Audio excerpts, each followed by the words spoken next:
Waiting for some more people to join. So we have a pretty good, different type of show for you today. Very different. We haven't done some of these things. As you can see in the bottom, we have a call-in number. If you want to call, it's my number. Everybody knows that number.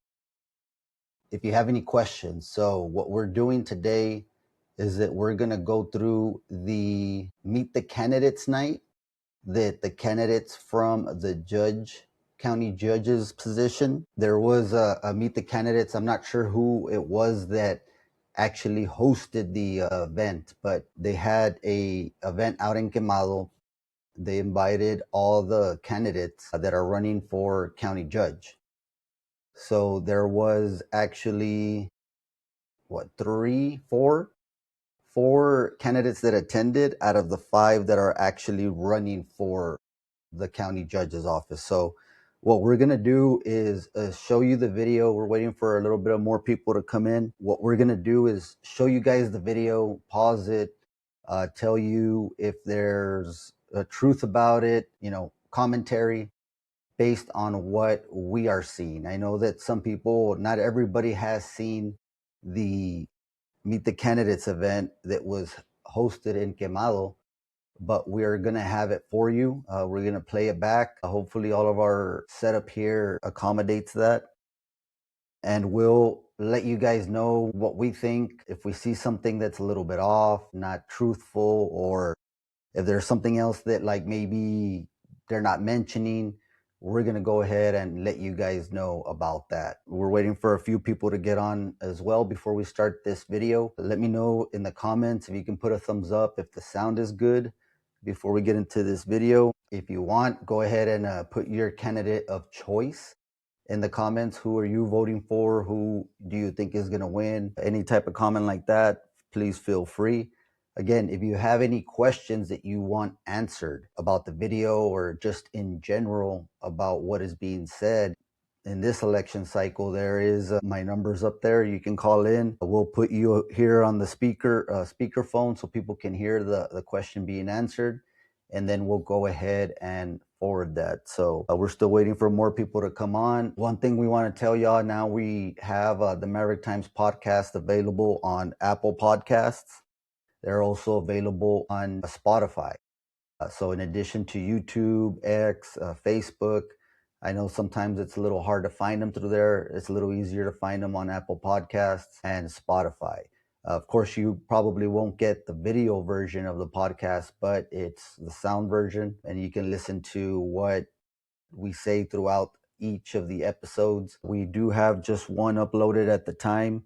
So if you do want to see the entire episodes that we got, YouTube still has them. It's a little bit easier to get them in YouTube. Facebook, they're up there, and on X, they're up there. So I know we're going to have a little bit of a smaller crowd than we're used to, being that there is football games out there. But I think that while this was still relevant in showing these video, because it just recently happened, I think it's important to address these things as they come out and not wait too long, because things tend to stale a little bit whenever you wait too long to bring something out. So I think it was a good decision to go ahead and do this as soon as possible. It's Saturday. A lot of people aren't working today. So that's why we're here. We want to show you, or at least provide proof or confirmation from what the knowledge that we have and what you guys trust in our commentary, so you guys can make your decision of who's a good candidate for county judge, who may not be.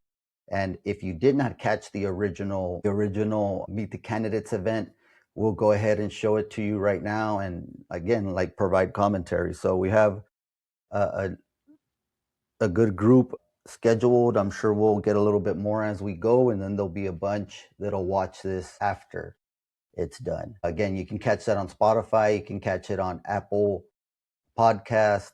We're also on YouTube, X, and Facebook. So let's get this going, guys. Let me know if the sound's good, so we can make sure that y'all are hearing me correctly.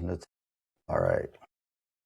So there you got the Meet the Candidates night. Again, we got our number down there. If you guys want to call in, we can take a pause. We can put you on speaker. You'll ask the question. If we know the answer, we'll go ahead and let you know, or we'll try to provide the best answer as possible. Thank you, Juan, for letting us know about the sound. Juan Rodriguez, thank you. Appreciate that. All right, let's get started, guys. This is how it's starting. We're going to go ahead and play it until the questions come out, and then we'll go ahead and start providing you guys with what we know about each situation that is said. So let's do this. Let me know, thumbs up. You guys hear that audio that's coming out from them? Can you hear them? They're doing the pledge right now. Juan, you mind letting us know if you can hear them, just to make sure? This is just the introductions. As you can see, there's 3 of them there. Is the sound low or there is no sound at all? Juan, how about now? Can you help us out? Still, I know the sound is real low coming from their end. Right now, they're gonna have a microphone come in. You still cannot hear the video? Okay, no. That's good. They're introducing themselves. I'm glad you can hear. Let me fix it. I guess I'll fast forward it to when the microphone comes up, because for the beginning part, you don't hear them very well because they don't have a microphone, but later on they do pass a microphone. I was just concerned that you guys couldn't hear it at all. Let's speed this up a little bit so we can get into the... You can hear this guy coming up, right? Do you want to start off with the first question? That sounds good. All right. Well, I would go ahead and ask. I'll start with you, Mr. Camarillo. What is one of the main concerns that you see is troubling, or the disparities that you see in the precincts or in the county? What is one of the top 3 concerns that you would have solved, or issues with the county that you would like to work on if you are elected as the judge? Seeing that there's a lot of division, and just because I'm not spending time with the family and just living an ordinary life, I'm here to prove that I can lead this county, especially from being an ordinary citizen. The water shortage is in Quemado, because we're going to focus on Quemado. Very detrimental. It's been happening for years. The bad thing is we're coming up with a lot of complaints and no solutions. A lot of solutions that we need to find, again, when it comes to teamwork. All right, so I'm gonna go ahead and pause it there. So the first question was, I know you guys can't hear it right now. We'll get it a little bit louder as soon as they get the microphone passed around to the candidates. It comes up a little bit later. Sorry about that. That's not anything having to do with us. That's the way the video was shot. Video credit to this. This is originally the Eagle Pass Business Journal was the one who aired it. So we're just showing you guys that haven't seen it, or if anybody else hasn't seen it, and then we're providing commentary to it. So you have the first candidate, Camarillo. So he tells you, they ask him, what are the 3 top concerns that you're hearing from the people? So yeah, obviously the water Quemado situation is a big deal. It has been a big deal, right? The unfortunate thing about that, now, currently, they're still going through the situation that they have no water, or low water. It's a struggle, I know, over there in Quemado. The thing that not many people, or at least he did not mention, was that there was a solution that was out there. Now, there was a vote, there was a bond given out. We know that that was a pretty big situation, because you had... It ties into what he says about division too. You know, you had people that for some reason were against and did not want Quemado to get water. And we saw the people that didn't want Quemado to get water, to have these projects, because they were out advocating against the situation. Now, my understanding also, if you guys don't know the historical context of this, there was also a bond issued out, certificate of obligations is what it's called.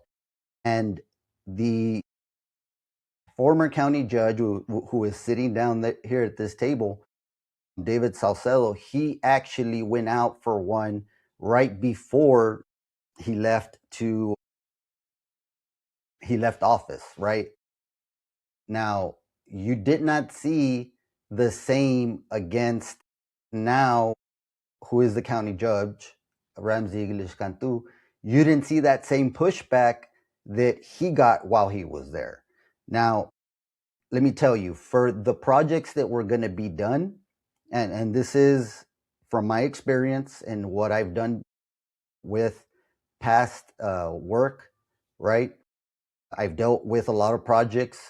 I've dealt, with the gymnasium project with the city. I did projects in the city. I've done projects, implemented projects in the county. So I think I have an idea to be able to address some of these items, right? Okay. So it was going to be around a 20 something $1,000 project. And the county was going to have to put up $7 million as a match. Now, typically, and it was a grant, they're giving you $24 million. I think it was 24. So that's a lot of money, guys. That's not too far away from what the actual county budget is. So that's money that was needed to complete 3 projects that were water projects and that were going to assist the people that were out there in the Quemado area. That, for whatever reason, years and years ago, that they just haven't been able to get that push. Now, a lot of people, this situation got pushed into the limelight, and it became a critical thing whenever we had the big freeze. Y'all remember we had the freeze back in 2021 when we got snow, sleet, whatever you want to call it, and we weren't able to get a lot of, or the people out there in the north side of the county weren't able to get water. Saw then, I'm not sure, I don't think Commissioner Ramos was the commissioner yet, but she actually, her family was helping haul water to all the residents out there. A lot of people forget that the Ramos family was out there, hauling water in these big old tanks and trying to assist everybody out there in Quemado on the north side of the county. So I wanted to say that because he did one thing that he said right is that there was division. And the division did exist because there was pushback, especially in this water project that was going on. Now, the Texas Water Development Board, if this wasn't a feasible project, if this was not a good project for the community, there wouldn't have been grant funds available for it. 1. 2, there was no way the county could pay without going out for the certificate of bonds to meet the match of $7 million. Now, just look at how much the county was going to have to pay. $7 million, and you're going to get not even a $24 million because that $7 million goes into it as well. So you're getting an over $30 million project that was going to fix and help the people of Quemado and the northern part of Maverick County. Now, I know that there was a lot of misinformation. There was a lot of people trying to go against. They were getting signatures to set up a bond election. And, everybody has their right to do those types of things. But now, that was about a year ago, maybe 2. Look at where they are now on the north side of Maverick County. They're still struggling to have basic utilities such as water. And, it wasn't the whole city or the whole county that said, no, we weren't going to help them out. It was a select group that went out, they lobbied, they tried to get people, and they succeeded in shutting down that project. Now, look, we have somebody here saying, Diana Gomez, you're totally misinforming the public. Diana Gomez, if I'm misinforming the public, I invite you on right now, tonight. Give us a call or come on the live and you can tell me how I'm misinforming the public. Now, me personally, I do not trust any Facebook post or Facebook page that comes out that doesn't have their face in there. I'm not sure who that lady is. I know she's on the Maverick Times a couple of times, and it seems that she's real partisan. but it is the truth. I mean, there was 3 water projects that were going to be done under the Texas Water Development Board. They were going to assist in Quemado and in the northern part of Maverick County, city of Eagle Pass, and they were going to help out bringing water to Quemado. That was part of the project. I know right now Quemado is having a project where they're fixing up the fire hydrants and the water mains that lead up to those fire hydrants. And that was made available through community development block grant. Now, those community development block grants are only about 400, 500,000. Some do come out to be about $1 million. There's one on Vanessa Street right now for drainage and water projects, sewer lines, clean water, right? Drinking water type lines. But typically, CDBG, which is Community Development Block Grant through the Texas Department of Agriculture, they're not going to cover 24 million. USDA grants, which I think later on former Judge Salcedo mentions, USDA grants don't have or don't give that much money. Water Development Board is typically, especially for water projects, are the ones that have the Texas Water Development Board, right? That's what they do, is water projects, assist with that. They're the ones who typically handle that and have the biggest purse or pocket, however you want to say it, to provide those kind of projects. Now, I just wanted to set that up so people know that right now, some people are still struggling in Quemado without water. Some want water and some don't. I understand that as well. And a lot of the situation stems from these 2 fights, factions, I guess you can say, groups of people that don't want to see other ones do projects, don't want to see them do stuff. And that's how it's back and forth, how they kind of play with you, the citizens. I think that needs to be said before anything, but let's go ahead and go through the video. Again, Diana Gomez, fake profile, real person. I don't know who you are. Our number, I'm sure you know our number. You're on here almost all the damn time. So you're more than welcome. We'll send you an invite right now to your email, and you can come and debate us if you want on what misinformation to the public that you're claiming to say. Yeah. Right? It's just,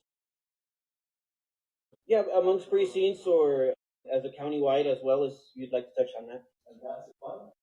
Okay, so what he was saying is that he's going to try and find somewhere, somehow, to get these services out to Quemado. Now, guys, to get these services out, again, it's a multi-million-dollar project. Even if you were to separate out the 3 projects that were going to be funded through Texas Water Development Board, it's still a multi-million-dollar project.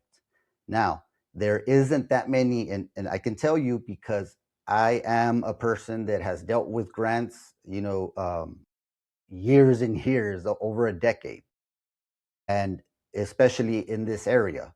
So we can have as many as we can say we want to help this and that, but the fact of the matter is there isn't that many grant funding pools that will allow you to have multi-million-dollar projects that could have resolved all the problems that are going on, rather than applying for smaller projects and make it a little bit longer to where, we can apply for this one, we're going to apply for that one, we can apply for this one and that one.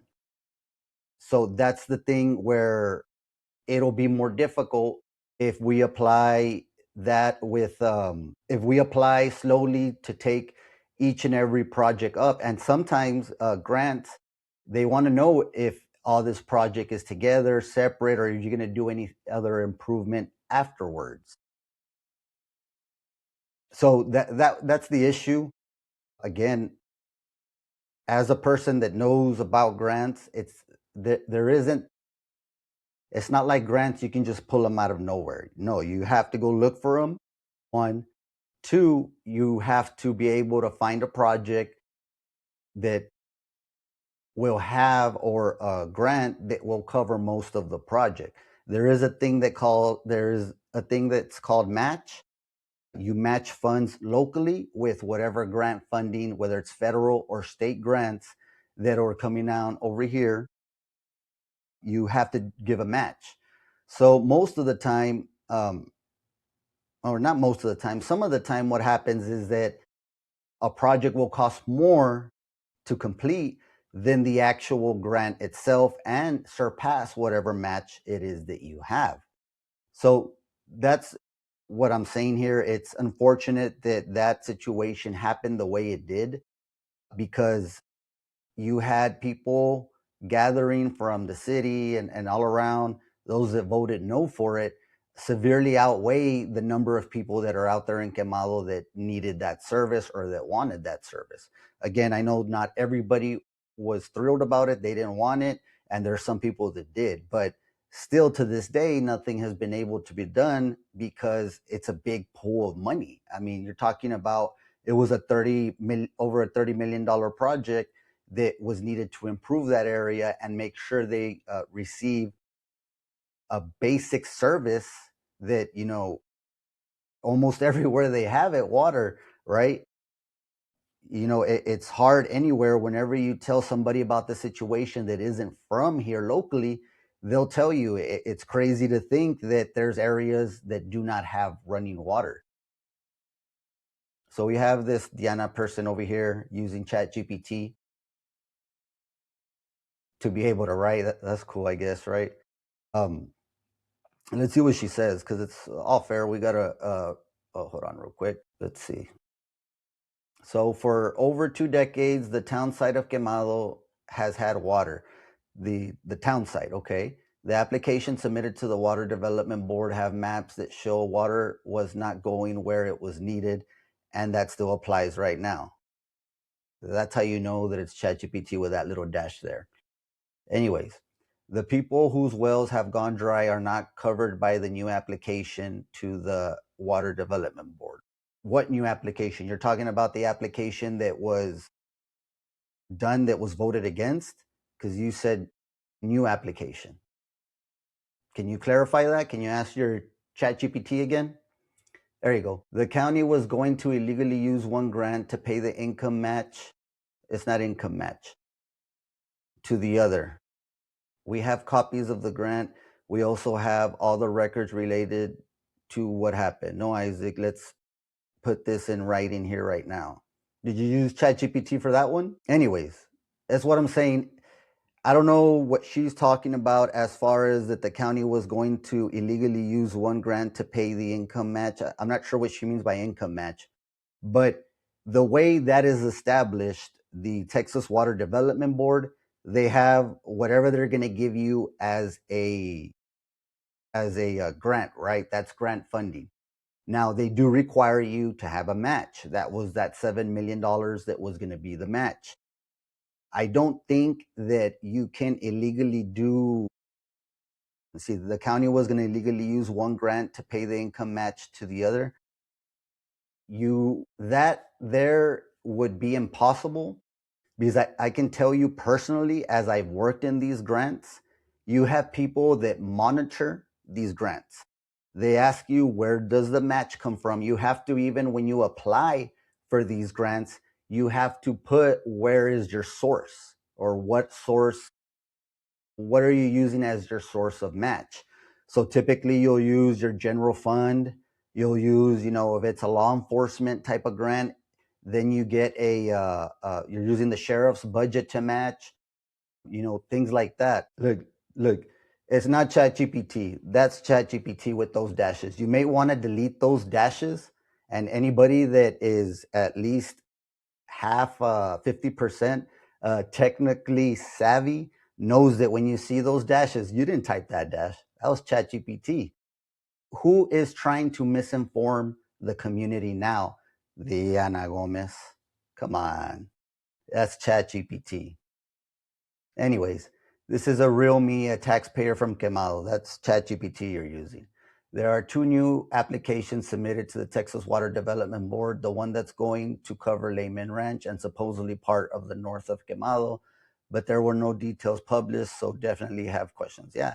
And, you should ask the ones who wrote that, because I can tell you I didn't write any Texas Water Development Board.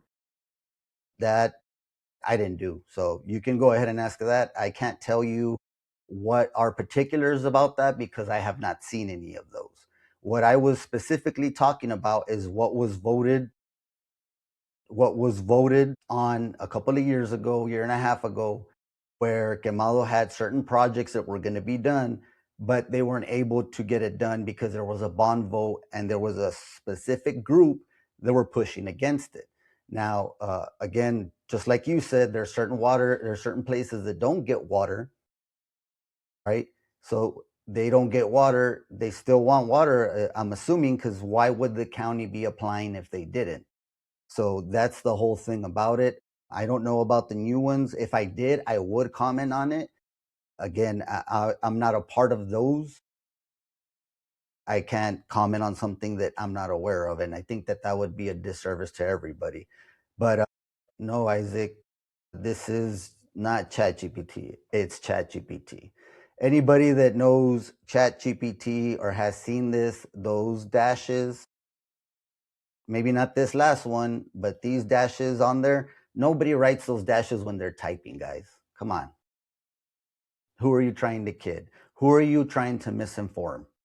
That dash right there, you did not type it. That was ChatGPT. I don't care how many times you say it wasn't, that was ChatGPT. Now, this one you didn't use ChatGPT, maybe. Now it shows me you really don't know. I really know. That's why I'm saying it. I don't know who you are because you don't have a picture and it looks like you're trying to hide from something. But we appreciate your commentary. Stick on for more. We have still a lot of more of the video to go. Appreciate the comments. Delete the dashes next time so we don't know it's ChatGPT. Moving forward, because I know you guys want to see this video. I was able to see when we were in a position where we didn't fairly as we could do it. Even though some leads in other precincts were a lot more. Okay, what Jerry said here, yeah, Maverick County doesn't have all the funding in the world. Maverick County has lowered its income tax rate, what its property tax rate, I'm sorry. It has lowered the tax rate since 2020. So from 2020 to 2026, 2025, right? Almost every year it has gone down. Now I know taxes have been up, but because that's the appraisal coming from the appraisal district. So it is very possible that taxes go up on your bill whenever you receive that tax letter that you got to pay property taxes. It's highly likely it still goes up, but it isn't because the rate is higher from the county. What is actually happening is that the appraisal district is appraising your homes, your houses, your improvements at your houses or properties. They're raising the appraisal, which is the value of it, right?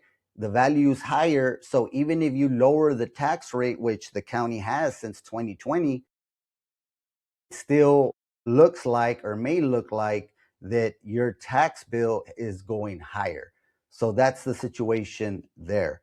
Now, what he said that there isn't that much funding available, I can tell you that, yeah, it's right, because we don't want to raise taxes to the constituents. And that's fine. Maverick County does not want to raise taxes. They've been lowering them.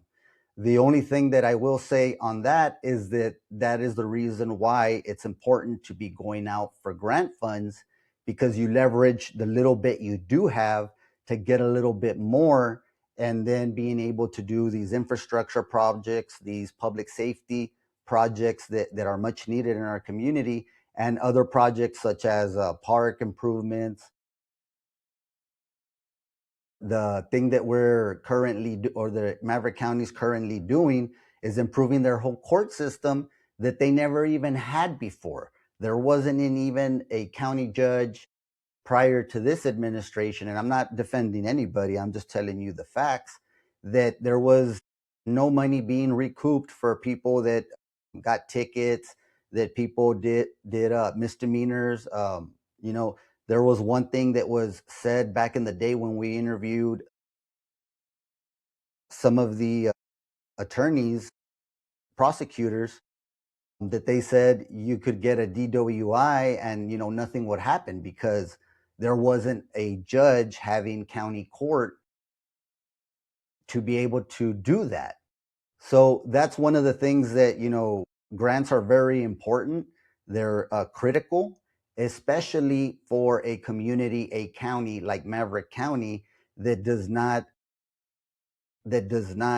have enough funding to create projects on their own. They have to leverage the little bit that they do have, right, as a match, because nowadays is the way I'm seeing grants. There's very few that are 100% covered. It's very few. It's not many. And if they are 100% covered, it's not millions and millions of dollars, right? But that's the actuality of what we're dealing with, is that since we do not have a big, since there is no big county budget, there is alternative ways that need to be implemented, as seeking grants, again, to leverage bigger pools of funding. Okay, I think this is where another candidate arrives. Now, I think that, of course, Judge Cantu is missing. I can tell you the reason why I didn't make it out to this particular thing. I wanted to go because I had questions on my own. And of course, I wanted to do this where you guys could watch it from the Maverick Times. That's why I'm doing this right now. But there was a county commissioner's court. So be that as it may, you have Mingo Rodriguez, who's another candidate for county judge, just arriving. Give me 1 second. I think Diana came over here. Let's see. Nobody is against getting grants. It's how you appropriate the funding. That's the issue when those funds are misallocated, misappropriated, or funneled in different directions. Look, I can tell you because I've worked in grants. Diana, can you tell me how long have you worked in grants? Please let us know in the chat. Grant funding is one of the hardest things to misappropriate. Now, the only way you can do it is if everybody is in on it, right? Everybody has to be in on it. That's the thing. And it's difficult. And I can tell you because I work with grants. There's reports that need to be turned in. There's so many things that need to be done. And especially when you have an auditor that is independent from commissioner's court that is checking every single thing, how can they misallocate funds, misappropriate it, or funnel it in a different area? I worked with the city, I've worked with the county with grants specifically. I can tell you, I see the majority of grants and the majority of applications, not all of them, but it is a difficult situation what you're trying to describe. It's very difficult because there is grant funding that any dollar that is used towards a project, you have to turn in copies. You have to turn in a quarterly report to these entities to tell them how you get it done. And that's how, it's very hard unless you have the auditor on the same side as the auditor's office, on the same side as the county judge. And then you have to have employees that are in on it. It's very difficult to do that. I just needed to address that because I've worked with county grants, and I worked with city grants. I've worked with almost any type of grant that you guys can imagine. And it's very difficult to do what they're saying. Multiple people have to be in on this because there's multiple people that check. Okay, look, let's do this one.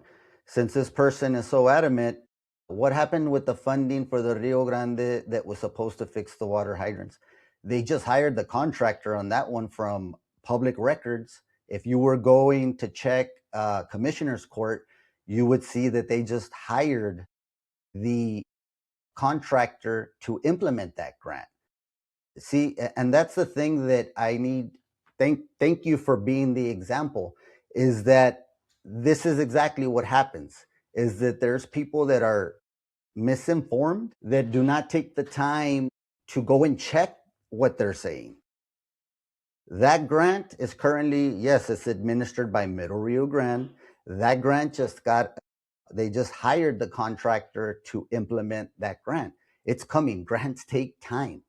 Grants take time, especially the ones that deals with, which is, if you look at the records, it's the Texas Department of Agriculture. To be able to do a grant with the Texas Department of Agriculture, you have to do an environmental that takes months. I can tell you because I had to do one for another project. It takes months, especially when you don't hire out somebody to do it like a engineering firm. It takes months to do it. And I can tell you, if you would go to commissioner's court instead of just being on here talking out of your ass, because that's what you're doing, you would find out that they awarded the contractor, I think it was last month. I mean, it's there. What you're trying to do is misinform the people, is what you accused me of earlier. I'm just trying to use the knowledge that I know to tell you exactly what is happening.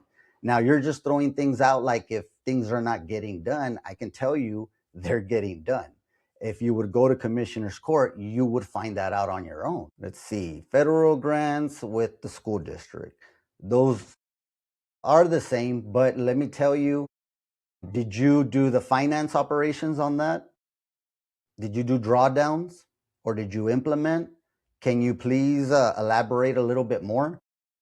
Through my experience, I've been able to be the project manager of grants, where I go and I report what is happening. I've been the project manager, where I'm in the office getting the reports from the project coordinator, making the report that's submitted to the auditor's office. The auditor's office, I've been in the finance department, where I am getting these, what the project manager sends over saying, hey, this is done, this is done, that is done. Now, the county has people in the auditor's office that physically go and check projects that are being done. They physically go and check. I can tell you that the auditor office does that. And if you want, again, go and check. Don't just talk out of your ass.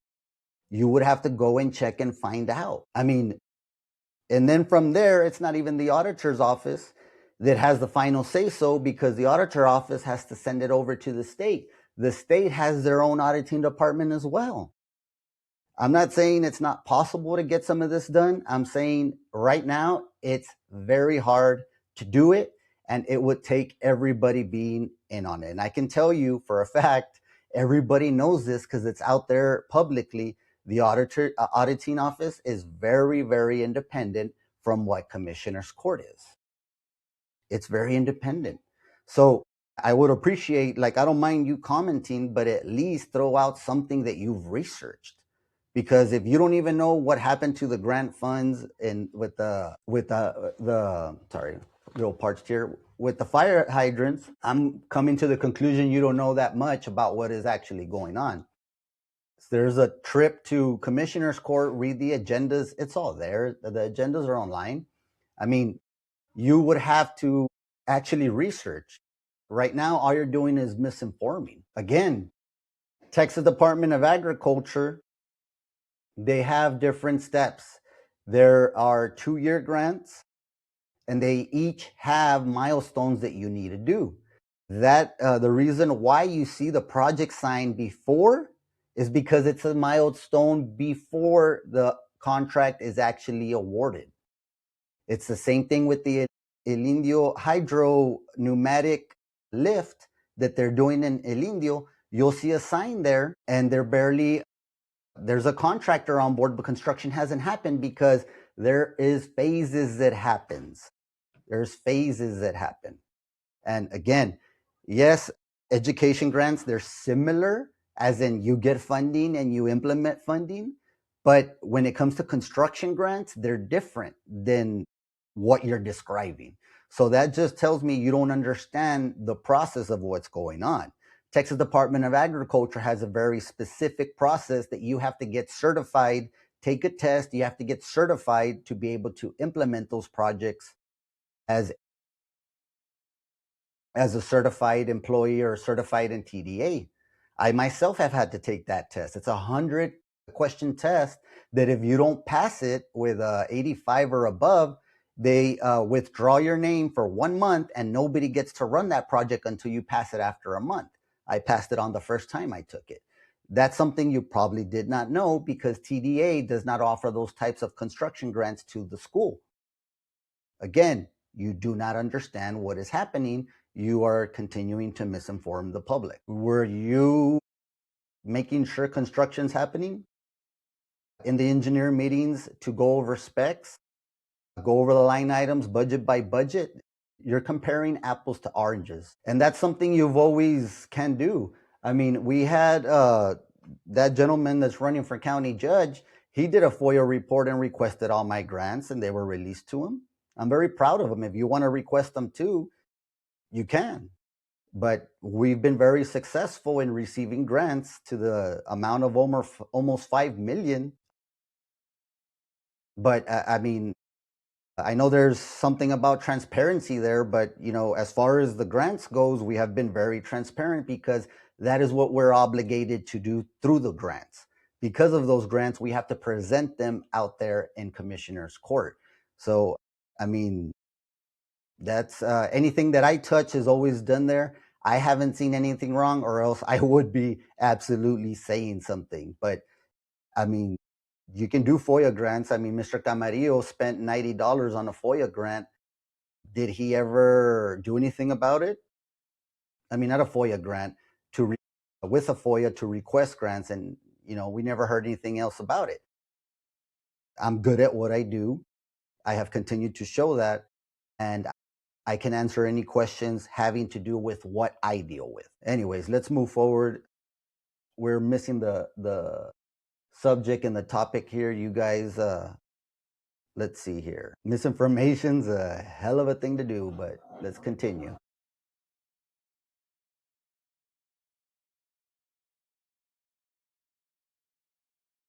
All right, if you want to take a seat, and then I'll go ahead and let you. I'll ask you the same question I asked them. What I had asked them is, as a candidate for the county, what are some of the issues that you find would be the most important? One of the issues that you would tackle first that you feel the disparities in the precincts and how or which ones you feel are the most important. With every one of the precincts in the same way. Okay, thank you. So Mingo here is saying that he wants to work on the team and he has concerns about the budget. Again, the budget for Maverick County, if you guys have ever looked online, it's available publicly on the website. You can open that up and it tells you what everybody is, the line items and how much money is in each of those line items. Now, unfortunately, again, we talked about the situation where there isn't a whole lot of grant funding because we don't, the tax rate is low for our community, which is a good thing for everybody. But that does put a little pressure on budgets. Now we have to come up with money somehow to do these projects because if we didn't want to do any projects or any grants or anything like that, then you know the budget stays the same. You know, we wouldn't implement this, implement that, but it's important because people need water, people need public safety, people need streets and roads, people need transportation. I mean, there's a whole plethora of things that our community needs. Now, there's only a certain amount of grants that you can apply for because, again, you have to match the majority of these grants that you go out for as a county. You have to match them with local funds. And that's where it becomes tricky because there is limited amount of funds to go around. Now, the majority of the grants that we do see at the county, they are reimbursement grants, which means we have to spend the money first before we get the money back. And again, that puts the county in a little bit of a, it puts them in a situation because we have to have the money to throw first and then we get it back again. And the county has a small budget relative to bigger counties. So there is a small amount to actually leverage to go out and get these funds.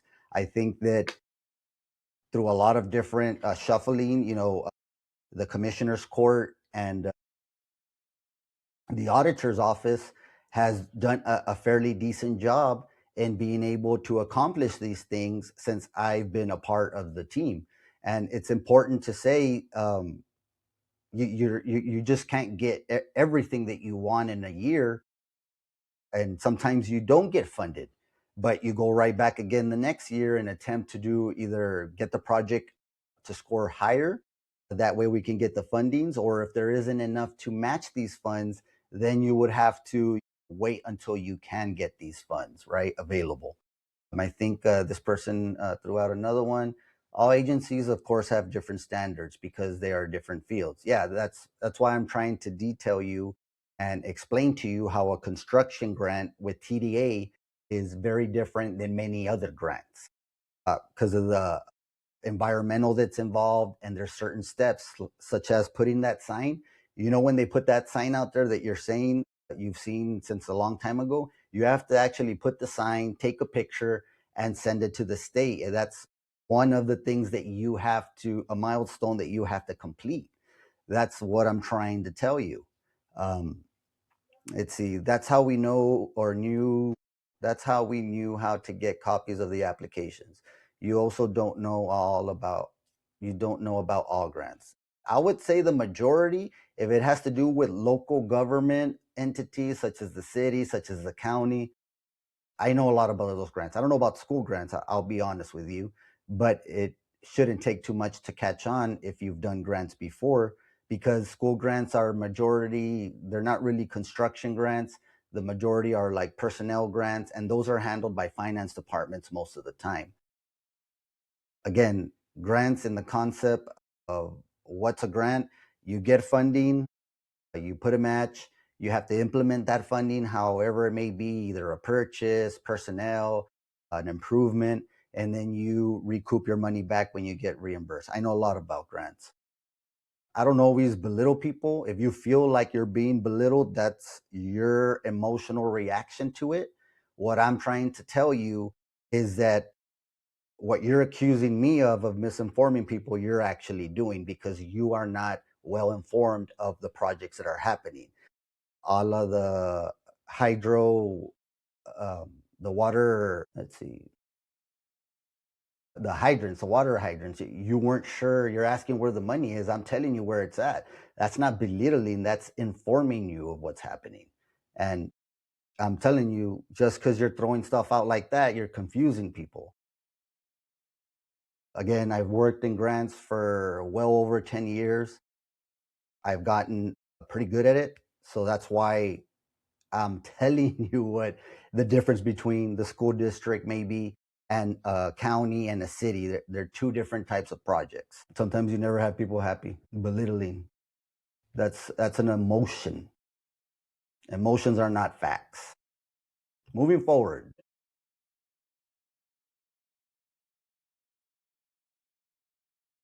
Wait a minute. Okay. Jerry says he's against. David said he was against. Camarillo says he can't say he's for or against, but then he says, did he actually say if it's going against the people in Quemado? Let's rewind that because the project is not, it's not in Quemado. Give me a second. I have to repeat and hear that. Are you kidding me? Okay. Anybody would like to ask a question of the candidates? Go ahead, ma'am. Would you like the mic? Wow. You see, these are the types of things that you guys as voters need to know. Now, everybody knows anything about Puerto Verde. I mean, I don't know too much. I know a little bit, but I know it's not out in Quemado. It's the project is not out in Quemado, so it wouldn't affect the Quemado people as far as their properties and stuff like that, unless they actually have property where this thing was going. But as far as I know, I think all the properties have already been purchased. There was no, I don't think they can do eminent domain because that would have to get approved by the feds. So I don't know why he says the Quemado, and of course Quemado people are important. They need water, but Puerto Verde isn't in Quemado. And, you know, I'm sure Jerry knows what's going on there. I'm sure David knows what's going on there, maybe even Mingo. But after hearing that, you see yourself that the candidate Camarillo has no idea what Puerto Verde is about or where it's at because he just said it's going to hurt the people of Quemado when the project is not even in Quemado. The deal is a bad deal. It's a bad deal, and we need to go. They need to go back to the drawing board if we want to try to get some progress and want investors to invest in this. So I want investors to come in to the community.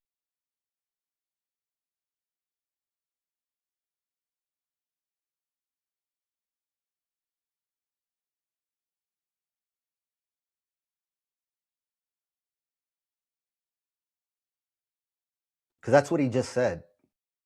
Can you enlighten us there, Diana, since you've been commenting? As far as I know, I don't think so. Okay, well, that one, Mingo didn't really say anything. I think I heard him say we need to find out where the location is going to be. Now, I think the majority of everybody that is fighting Puerto Verde is because they know where the location is going to be. You know, for wanting to be a county judge, I would say that you would have to know these things already because the election is in March? You go in at the start of next year. I mean, you would have to be prepared for these things and know what is going on. You know, I'm sure Jerry knows exactly where these things are. I know David knows exactly where these things are. Now, it's not a thing where it's it's not like it's a hidden secret. There's public maps, there's public everything is out there. You would have to know these things. I mean, at least I would want to vote for a county judge that would know about these things and be able to answer this question since it's one of the biggest topics that is going around in the county right now. So Diana says Puerto Verde is a lot more than a bridge. Yes, we know that. In the Prayerman report on the Puerto Verde, it states it also wants to construct a 300 residential home. Let's see, that would definitely affect the county water. You didn't answer my question. What I said was, is it directly going to affect the ranchers? As far as I know, I think the ranchers from Quemado get their water from the water district. That is not the same thing as 300 home residential community homes. That's two different water sources there, completely different. Now, there's water that goes to residential, and then farmers, typically all of them receive the water from the Maverick County Water Improvement and Control District, number one. But he said ranchers in specific, and that's Quemado, ranchers in Quemado is what he said. That's what I was asking you. You didn't answer the question, but thank you. I appreciate trying. Anybody else? Yes, go ahead, Mr. Fuentes. Gentlemen, first of all, thank you for taking the time out of your day to be here. The question that I have, of course, there's so many of them, but I don't want to hard to see. One of the main questions that I have is throughout the years, I've seen the consistent, I guess, abuse your communities on the outside, the Indio and Quemado, in a sense that they don't get the attention that they're required. It bothers me. Now, I know that there's a lot coming to our frontera on the Mexico side, and there's a lot of things happening in Maverick County that we want to keep up with what's coming up from Mexico.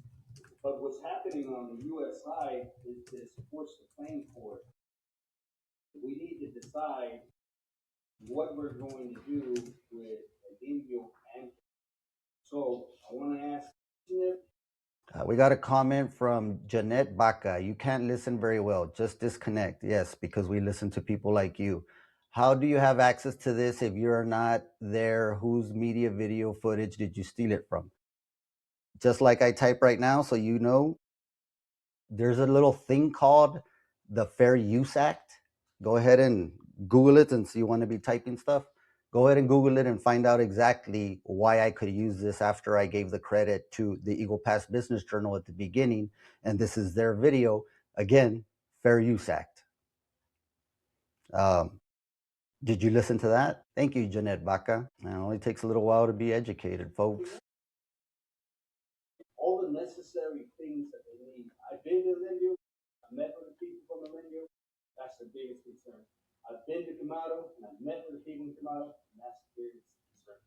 What can you do to do? That's my first question, but I'll let other people ask. We'll go ahead and start with you, Morales, since we began with on this end of the table. Yes, I had the opportunity to meet with our residents from El Indio last night and listen to their concerns.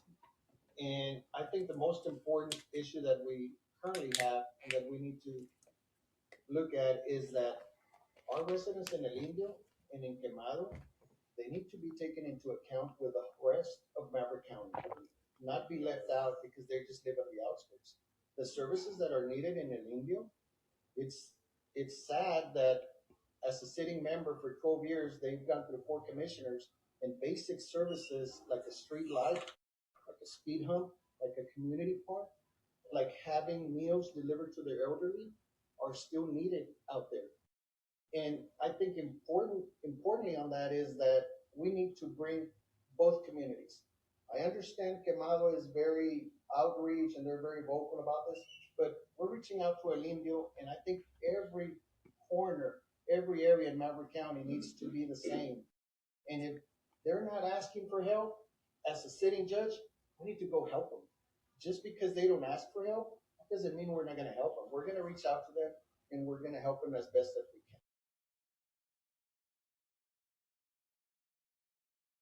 can. That was well said by Jerry. Yeah, I do think that El Indio and Quemado do need to get a lot more help, as the entire county does.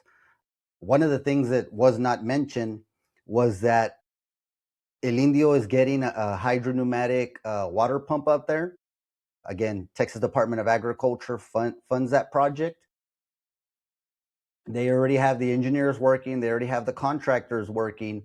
It's my understanding through public records that right now the whole process is being examined by the Eagle Pass Waterworks Department. So now that the Eagle Pass Waterworks Department is examining the plans and all that, of course, the reason why they have to is because ultimately the water, whatever it is they build, any infrastructure for water, it's going to tie in to the Eagle Pass Waterworks system. So it's understandable that the Eagle Pass Waterworks needs to vet the plans first, just to make sure that they're okay with everything they're going to get. And then from there, there's going to be that project. So, and also in Quemado, you have the fire hydrant grant with pipes and all that stuff. There projects being done. The one in El Indio's around, I think, 400 and some thousand. Same thing for the one in Quemado. So yeah, absolutely. I think we can do a lot more because the county serves every area, right? But they're not being abandoned in a sense that there's money being invested into them. Almost $500,000 is going to Quemado in a project having to do with the fire hydrants, the water lines, also having to do with in El Indio with that hydropneumatic water pump that's going. So there is work being done. That nothing is abandoned. I wouldn't say that specifically, but we could always do more. And again, that comes into where there's limited budget, there's limited matching funds to get projects out there. Of course, you can try as much as we can, and I think that's what Commissioner's Court is attempting to do as a whole, because there is projects again in the north side, in the south side, being implemented, a lot of projects. Also, the other TDA project that is out there is the Vanessa Street project, which fixes drainage, water lines, and also street improvements that are going to be down there.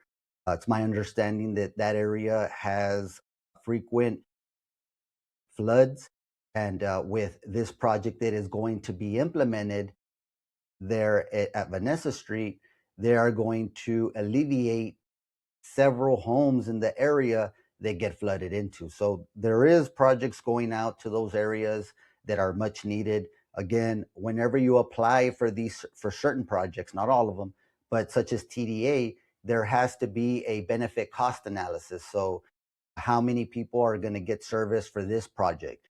And whenever you submit these projects as an entity, you have to weigh that kind of thing where, hey, well, this one's going to score higher. If we submit this project, we may not get funded anything at all. So that's what's important whenever you're developing an application. There's a cost benefit analysis with the Texas Water Development Board. There's a cost benefit analysis, and it needs to be done because the state or feds are trying to be careful wherever they spread their money around. I guess the way you can say they want more bang for their buck. So they take that into consideration and they score these applications accordingly. These it was a great thing that Middle Rio Grande applied for these with the county. That way they can service or invest funds into Quemado, invest funds into El Indio. All right, we'll go ahead and go, Mr. I'm going to give them a chance each to answer that same question, and then we'll go again. Mr. Salcedo, do you want to go ahead and start? Yes, the question in reference to, of course, the plains and the development of this area. I can tell you, in my second stint as a public manager, we're going to need to work better with the city of Eagle Pass. I'm going to tell you why. Because we are the office. I've been to Ports Plains meetings, and for them, it starts in Del Rio. It really does. We've advocated from the very beginning to work on 1021. That would help with an Indio, Texas, without a doubt. Unfortunately, it was stymied by some of the things that were happening in Maverick County at the time. Not per se for me, but part of the administration. So it was a project that died. So we've been very adamant about saying 1021 is extremely important because not only will it help with growth, it'll also help to bring some of those services that are there. I don't want to be the black cloud, but sometimes, unfortunately, when you do go out there and look for funding for a community, they look at the amount of beneficiaries. And that's something that I've defined over the years. And what are beneficiaries? Those are the people that are going to get served. So when you're at the state level and you go knock on that door and you say, I'd like this amount of money because the need is there. Unfortunately for those individuals, it's always been a number. How much are we going to spend? I'm just giving you a hypothetical. $100 million. You're going to serve 25 families for $100 million. So it becomes an issue. So it becomes a problem. Go ahead. So we have to find a better way to make sure that not only are we working with the city, which I don't believe the relationship is as strong as it could be, because we have to show a united front when we go out there and we do lobby for these sources of money to come and to be able to go and say, hey, we are working together. And that Ports and Plains issue that you're talking about, that's what I'm seeing in some of the other communities that you're not really seeing right now. Thank you. Didn't he just say something that I said about the beneficiaries? No es por nada, but David does know what he is talking about. It's hard to get those types of projects, especially with a population and who's going to be serviced by those funds, because that is how applications are scored. So yeah, I can't say too much about it other than he's right what he is saying. That's what I just said previously. It is difficult. One thing I will point out is that, again, right now, Maverick County, if you check public records, you'll see that there's a project going out in Quemado, fire hydrant project we just talked about. And there's also one in El Indio, the hydropneumatic water pump that is being worked through right now. So, it was critical to get these projects. They were able to secure them, Middle Rio Grande Development Council, and they're making it happen. Those are coming to fruition, and they're going to happen. Now, to address the other thing he said, it is very important for the city and the county to work together. I do believe that, I think he said that it could be stronger, the relationship, and I think that's fair to say in general. You would always want a little bit better for any kind of relationship to be with the state, with the feds, with the city. Is there any bad blood between the city and the county right now? I don't think so. Not that I'm aware of, at least. But I do think that there's a fair working condition. I know that there's always back and forth between the city and myself whenever it comes to any type of grant funding or anything like that. There's always opportunities to partner. And I do think that they are doing very well in reaching out to work on some of these projects together in conjunction of one another. Because of course, whenever you deal with a city and a city within a county, whatever project a city does, since the city isn't, it isn't an Austin, it isn't a San Antonio, very much likely whatever happens in the city of Eagle Pass does affect the ETJ, which is 5 miles out of the city limits, and the rest of the county, especially with water, drainage, and any other type of projects. So, I mean, he sounds like somebody that's been a county judge before. I will say that. Of course, there's a whole lot of other backstory with him if you don't know.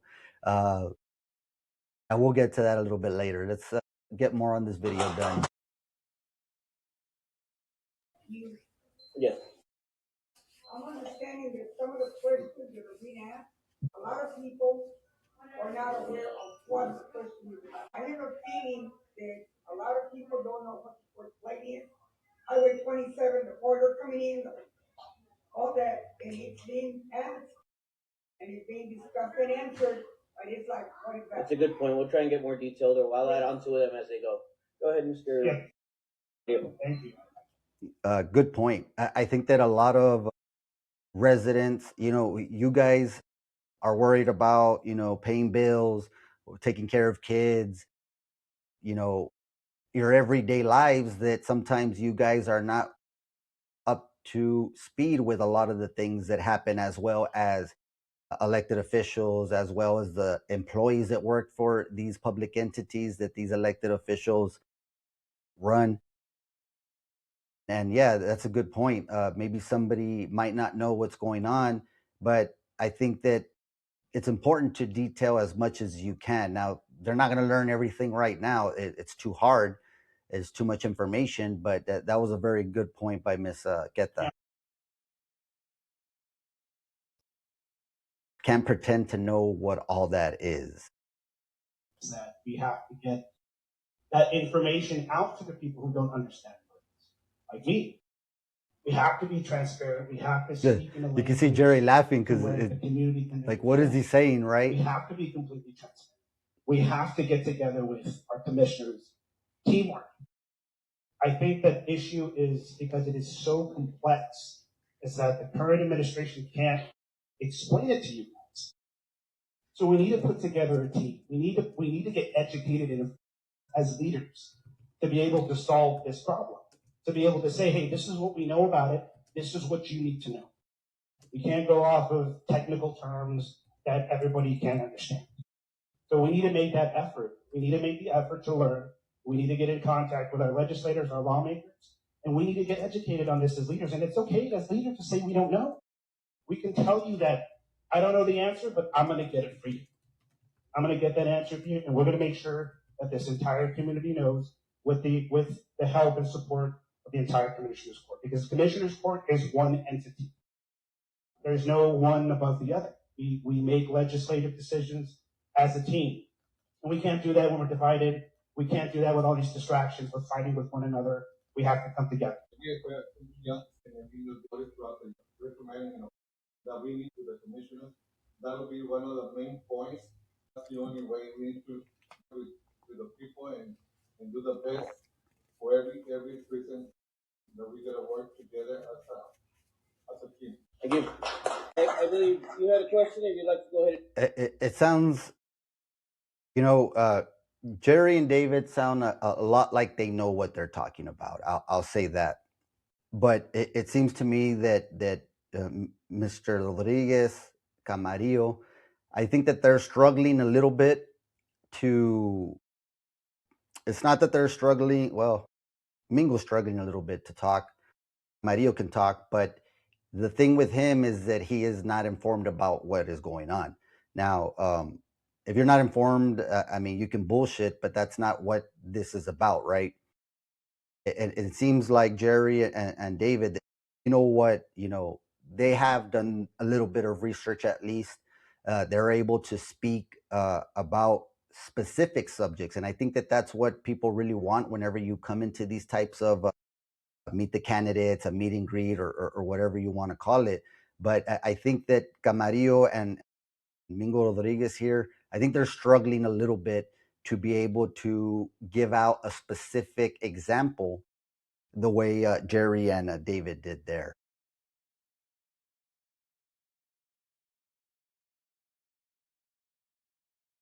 Take to work together so we can establish the first fire station in Quemado and the ambulance, or have like a small truck, family truck stopper, because where do people go here? If you're sick, you have to just pray. That's a valid concern. I didn't get to see who the lady was, but yeah, that's a valid concern. I'll go ahead and let them talk and give a little insight afterwards. I'm gonna go off of what Mr. Rodriguez said earlier. It's about being smart with the finances of the budget. You have to know what grants are for what, and what grants are going to be able to be accepted by the state, but that's going to go by the state laws. Some grants, especially when it comes to water, or even if it's law enforcement, some of them have caps. Let's just say, all right, state of Texas is going to give me $5 million to build substation. Well, then now they're going to meet us halfway. Now the county has to subsidize. They have to get a loan.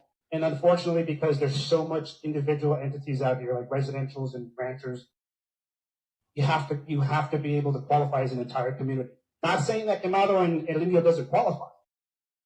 Doing this research, it makes sense. And we have to be able to communicate with our state legislators to be able to change these laws so we can get these funds to be able to fund a substation or to get a doctor. We can't just take out loans and tax the citizens.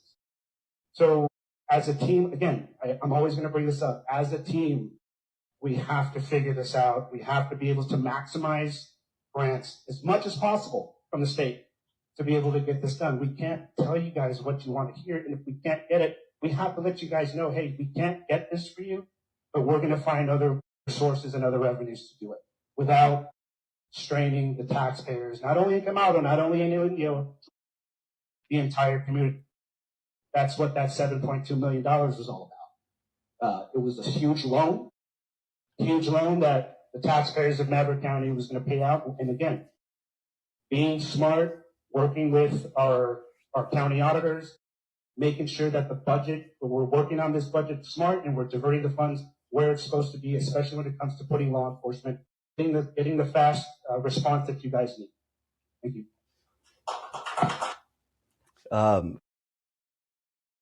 This guy, he says a lot. That's pretty much it. He says a lot. Now, I can tell you again, we spoke about this a little bit before. The majority of grant funds out there nowadays, they are asking for a match, whether it is 10%, whether it's 20%, whether it's 30%, or even 50, there is matches that are being requested. And, if you take up a match, depending on how high you have it, if it's a $500, grant, a 20% match is not going to be that much. If it's a $5 million grant, well, that 20% is going to be a lot more.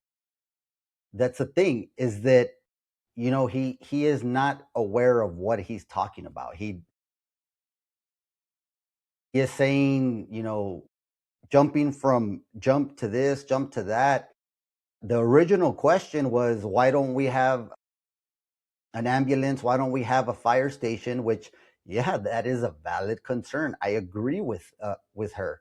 Now, there are some grants out there for fire, for EMS, The only thing is that right now there isn't anything established. Now, recently, I believe it was Uvalde, they went out for an emergency management district, right? They put it to a vote to where they could have an emergency management district in their county. That way, it would be a taxable entity. And with those taxes, they would be able to provide certain services out in the rural parts of the county. Now, again, he is talking about not taxing anybody. To be able to do something like that, it takes funds.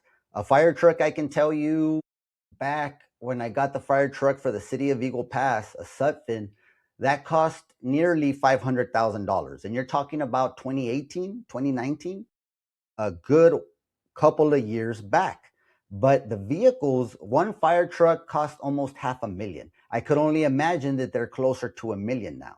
You're talking about one truck that would be stationed where? On the north side, it's going to take a while to get to the south side. You station to the south side, it's going to take a while to get on the north side. I mean, I'm not saying that these projects aren't needed. They're very much needed. But then that goes back to the partnership that between the city and the county is how can it be worked out? I know currently there is a grant through the state that offers about $350,000 to an EMS provider that the county can provide, that the county can apply for. I believe that is going to be done. And $350,000 doesn't even cover a whole ambulance.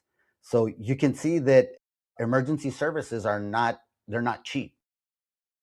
Now, it's something where it needs to be established sometime. I agree with that.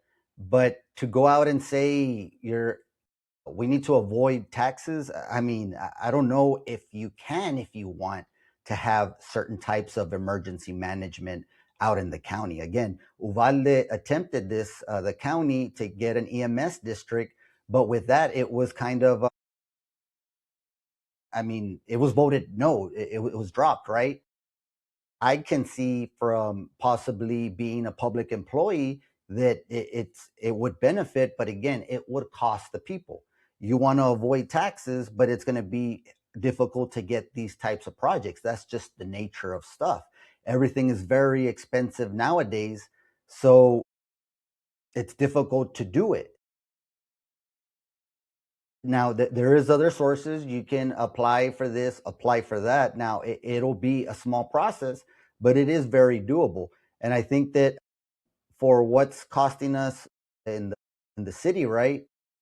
The county can definitely do some planning.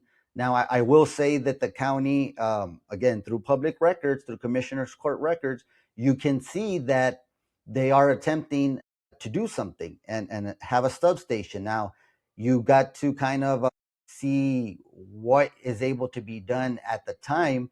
They're building a substation for law enforcement. I believe that's in Loma Bonita. From my research, the reason why they're building it out there is because Loma Bonita has the highest calls that the sheriff has to go respond to. So, yeah, I mean, it's not that nothing has been done. Something is being done. It just takes time because of the amount of money that it's involved. Now, it's kind of a thing where, he said a lot, but it's, I think that he's not aware of everything that encompasses having to do with grants in particular and local government. And he's not from here, so he doesn't understand the people, the different cultures that we have. Quemado's a little different. El Indio's a little different. City of Eagle Pass is a little different. The ETJ is a little bit different. Everybody is, it's a little bit different of the needs in certain areas. But definitely, I agree with a lady that asked the question that we need to work towards some type of assistance that we can get where we have a faster time. I will say that, I know Eagle Pass Fire Department handles EMS, handles emergencies, and they've done a fairly good job. Back in the day when I worked with the city, I worked with the the EOC, the Emergency Operations Center, and it's not an easy task. When we had that big flood back in 2013, I believe it was 2013. These guys do a lot, and it's very impressive how they're able to cover the entire county. Now that we absolutely need more services out in the rural areas, it will take a while, but I think that that's something that does need to be done. But I think people need to be aware to get things like that done. It's either one, going to take a large amount of time, or two, it is going to cost. It costs money to make buildings, to make fire stations, to make emergency places where we can have these emergency vehicles stationary, ready to go out for action. It costs money to do a building, costs money for these ambulances, these fire trucks. Like I said, there's probably somewhere way over 500,000, a little bit less than 1 million, or maybe even in that ballpark. So yeah, it's kind of you have to balance and outweigh the good and the bad. But yeah, he needs to do a little more research. Anybody else? That way we can get all these services. With that, All right. So compared to Camarillo, that says a lot of nothing, Mingo Rodriguez did say something, and I agree with him. The budgets need to be handled correctly. Now, when I say that, I'm not saying that the budget's being mishandled currently, but what is not being said, I mean, he's not being specific. I would like for him to I'd much rather have him say, cite a specific example, because everybody's saying do the budget right, right? Okay, so what example do they have that the budget's not being done correctly? And I think that there may be some examples coming down later from either Jerry or David, which again shows experience versus inexperience when it comes to these two on the right compared to these two on the left. We got a couple of comments here. Let's see. I mean, again, another one that says a whole lot about about nothing. Again, she's griping and complaining about, I don't. The only thing I can say is that there was a commissioners court meeting the same day this was. One thing I will say is that I know a safer streets contract agreement needed to be signed, needed to be agreed upon, and that's why there was a meeting. I know that there was other items that were pressing, but I do know, and I can say that the Safe Streets for All agreement needed to be discussed, and that's all I can say from that. I don't know why you're so upset about something, and this is where you can see where people are coming from, guys. You can see it a mile away with this person. But let's see. EMS should be a priority. I said that.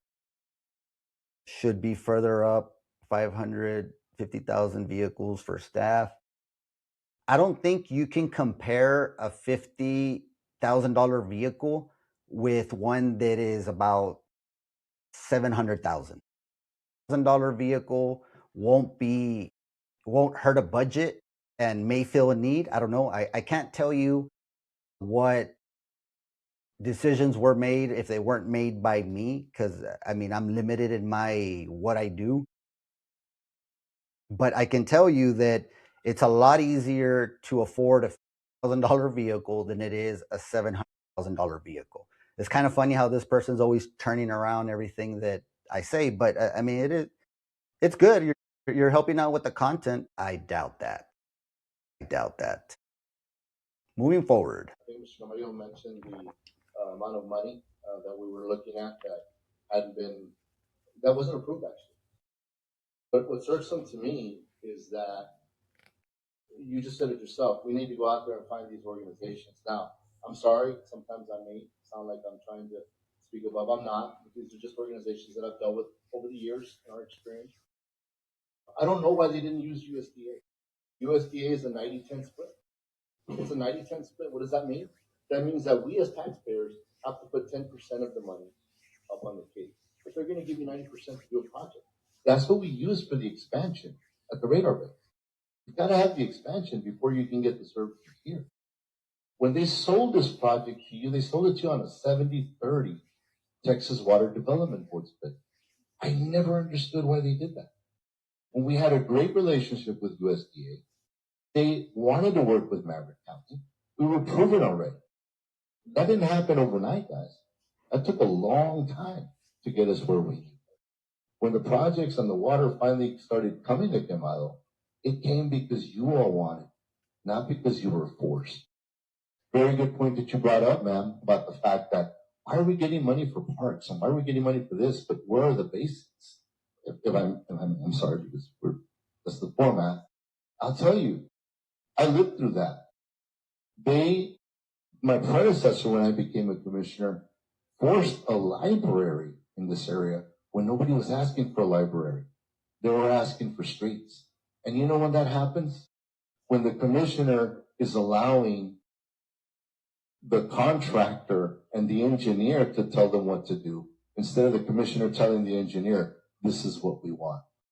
And we saw Maverick County get away from that in one single term. So we're about responsibility, we're about money, we're about making sure that your tax money gets spent and as little of it comes directly from your pocket to make sure that we get the projects that need to come to fruition. He talks good. Let me tell you this. Did you catch that he said we're about money? We're about money. That's what he said. And he's absolutely correct. I have a question for you, David Salcedo. What about the COVID money? Where did the COVID funds go? Because I recall putting in a information request to find out who actually received, individuals and businesses, that COVID funds. It was over a little bit over $1 million of COVID funds that Maverick County citizens, voters, do not know what happened to it. What happened to the COVID funds? You're about money, right? What happened to the COVID funds, David? That's what I want to know. Now, a lot of people don't know this, but I will tell you, they got away with giving me the information of who received those funds for COVID by having the Texas Ranger sign an affidavit making up an investigation just so they wouldn't release those funds. David had everybody in the bag. He had the county auditors. He had the Texas Ranger. Why would a Texas Ranger sign an affidavit? What happened to that investigation? I'd like to find out. What happened to the investigation? Did you find anything wrong? I'll tell you this. I was never given that information. That was a little over $1 million. The remaining amount was taken in to the county's budget as considered a loss. But whenever we looked into the county's budget, the county only reported a $2 million. Wait, but they took in $9 million and called it a loss. Yet in the documents, their budget, it was only claimed to have a $2 million loss. Any voter out there should be asking former Judge David Salcedo, where is our COVID funds? There was a lot of money that could have been used for you people out there, voters, that were struggling during the COVID times. Rather than helping out a select group of businesses, which they are not releasing the names of, or individuals they didn't want to release the names of, they had to have the Texas Ranger sign an affidavit to corroborate their story and make sure that they don't give me that information. Why? Why would the former county judge, David Salcedo, do that? Was there something that happened with the money that he doesn't want us to know? How did he use the money? You know, nothing against David or anything. He sounds really well when he's talking here, but that just caught me. Like he said, we're about money. That COVID money fund. I mean, if your candidate is David Salcedo, the former judge, I would just ask him that question. And if you're satisfied with what he answers, vote for him again. But I can tell you, because we did our research. We requested these records back when we were doing the Rising Texan thing, that there was 10 million that came into the city, into the county. Only a little bit over $1 million was used for businesses, to help out businesses and to help out individuals. The remaining of that money was classified, put in the county budget, classified as a loss. We're taking this money because we lost money. Okay, you could do that as per the funding that was sent out, the rules. You could do that if you lost money, but the county only registered 2 to 3 million of loss because of COVID. So then why take all of 9 million, 8 point something million in and say that that was lost? A loss. I don't know. You tell me. David's all about the money, right? I'm going to circle back to the EMS question. And we had the opportunity to be out here on Sunday. And we were able to reach out to all the residents. And a lot of residents called and said, what do you mean by trust in EMS? And our platform was designed by talking to our residents on what were the needs. And our residents came up and said, you know what, we have a concern with EMS. I want to thank the city for all this time, for us, many years as I can remember, for them providing these services to us. But at the same time, every 3 or 4 years, we find ourselves in the same situation. We're renegotiating with them. They want to cut our services. We have to bring it back to the drawing board. And at the current time, the Commissioner's Court approved the contract with the city for $2.7 million for services. But only 1.2 were allocated. We had a shortfall of 1.5 million, which the current administration is currently going to get a loan to cover those 1.5 million. And what I'm trying to get to is that the services in El Indio and the services in Quemado and throughout our county, throughout our colonias, we keep paying the city for these services, but there's not one substation, one ambulance service, or one fire truck out in the colonias. They're all within the city limits. We cannot continue doing the same thing over and over again, year after year, and expect different results. That needs to change. Thank you. You know, honestly, I couldn't agree more with Jerry on this one. Yeah, and we spoke about it a little bit. We elaborated about a little bit earlier, right? We said that it takes money to get these things done, and it takes time.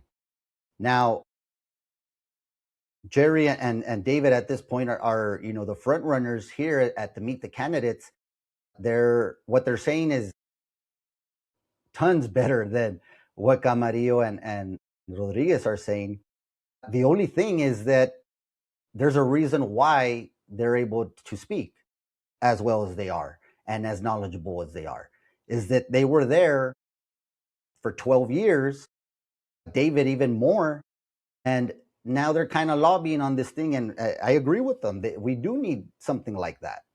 But it's hard to say something like that when you've been there as long as you have.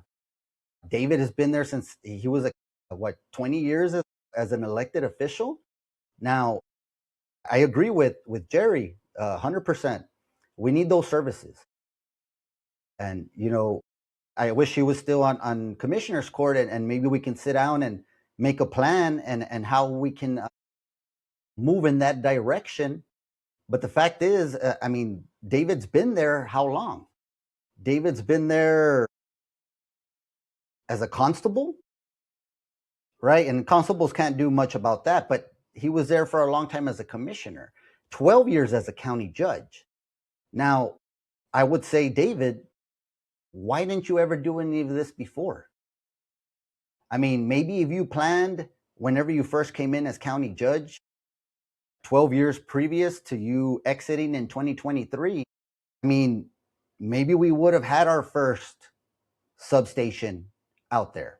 Maybe, David, if you knew that this was such an important thing for the county and for Quemado and for El Indio, David, why didn't you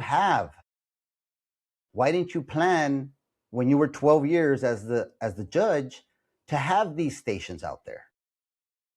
And it's very important to pay attention to that and know that hey, there was an opportunity for you to do that, David.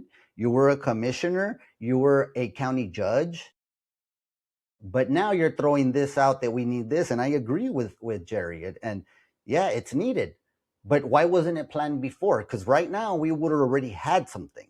That's 12 years that David Salcedo was a judge. That could have been enough time to raise money, save money, do something to where we build one of those things, and we wouldn't have to talk about it right now. That's important for everybody to take historical context into when you're voting. Voting should not be an emotional reaction. It should not. I know some people are guilty of doing that, but voting should not be an emotional reaction. It needs to be done without emotion and with logic, because they can tell you something, but why doesn't David make it known that, yeah, I was there for 12 years and another, 8 or whatever it was as a commissioner? That's things we got to be aware of, is that, hey, yeah, and again, Morales is right. We could have this, we could have that. We should have that for the residents, for all of our residents, and to save lives. But when you were there for as long as you were, David Salcedo, why didn't it occur to you then? All right, Mr. Medicaid. Above us, there is not as much water. Below us, when people cross the border, they often operate to both by coyotes. But here in Maverick County, people cross on their own, without coyotes, without cartels, and without a boat. And so for years, Eagle Pass has had more deaths than any other part on the U.S.-Mexico border. In 2022, that number was actually, we have Judge Smith here. I know that you signed dozens upon dozens at a time of death. Do you have the people of Maverick County to do as the prophet Micah said, and to do justice, love mercy, and walk humbly in the new year? We also want the families of those bereaved to know that although their loved ones are gone, they have not been forgotten. Our closing service is on Saturday at 10 a.m. All are welcome. It's very fast. It's like a 10 a.m. rain or shine. And if you want to be there, you've got to come quickly, because after the blessing, we're done. My question for you is, to date, Maverick County has not had to pay out of Maverick County funds for these deceased. Operation Lone Star funds and Operation ID have come in to pay for these services. In the future, will you commit to putting money into indigent deaths to make sure that they are identified? We have bodies that have gone back as far as 2018 that were not identified until 2025. Will you put money in to make sure that families are reunited in death with their loved ones? We'll go ahead and answer that question. If you can answer with a yes or no, and an explanation on your answer. Who would like to start that one? Yes, ma'am. Normally we have people that work with us, to identify. Okay, and yeah, I agree. We can have a grant.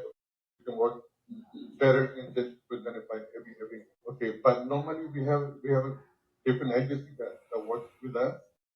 Normally we take care every case as soon as possible, and we don't take that much time now and then. Did anybody catch what he said? Imagine how Commissioner's Court would go if Mingo Rodriguez was the county judge. That was a little struggle. I don't know, guys. How do you guys feel about spending your tax dollars on indigent or illegals that cross over? How would you like to spend your tax dollars, hard-earned tax dollars, for people that just decide to come over here? I mean, I don't know. I'm asking y'all in the comment. I find it real hard to swallow that, we want ambulance services and fire services in Quemado and El Indio, but no, we have to pay for people that, through not our own fault, they cross over, they die here because they make the risk. I mean, that's a risk. I know, unfortunately, if I was in the situation, I would not risk my life or my kid's life trying to do something like that. I'd find some other manner of doing it. Now, I'm not in their situation, so I can't totally speak for them, but I mean, I don't think it is responsible for a county to put in taxpayer funds to to cover somebody whenever they make that type of decision. Let me know in the comments what y'all think on that. Let's hear what the next person has to say. Who's going to go next? Mr. Camarillo or who? Mr. Alcedo, go ahead. Yes, the answer to simple answer to that is yes. I can tell you before the influx, Maverick County was paying for the had money since. So I've never viewed it as a non-issue. I did negotiate with the coroners, or not only the coroners in Laredo, but our local funeral homes to make sure that we spent as least money as possible. So yeah, the money was there. So that's never been like, there's never been an oversight. We've paid those bills. And we were fortunate enough to say, hey, we've got the money to provide the service. You can't always say that about Maverick County. Before I became the judge, it wasn't money to do those things.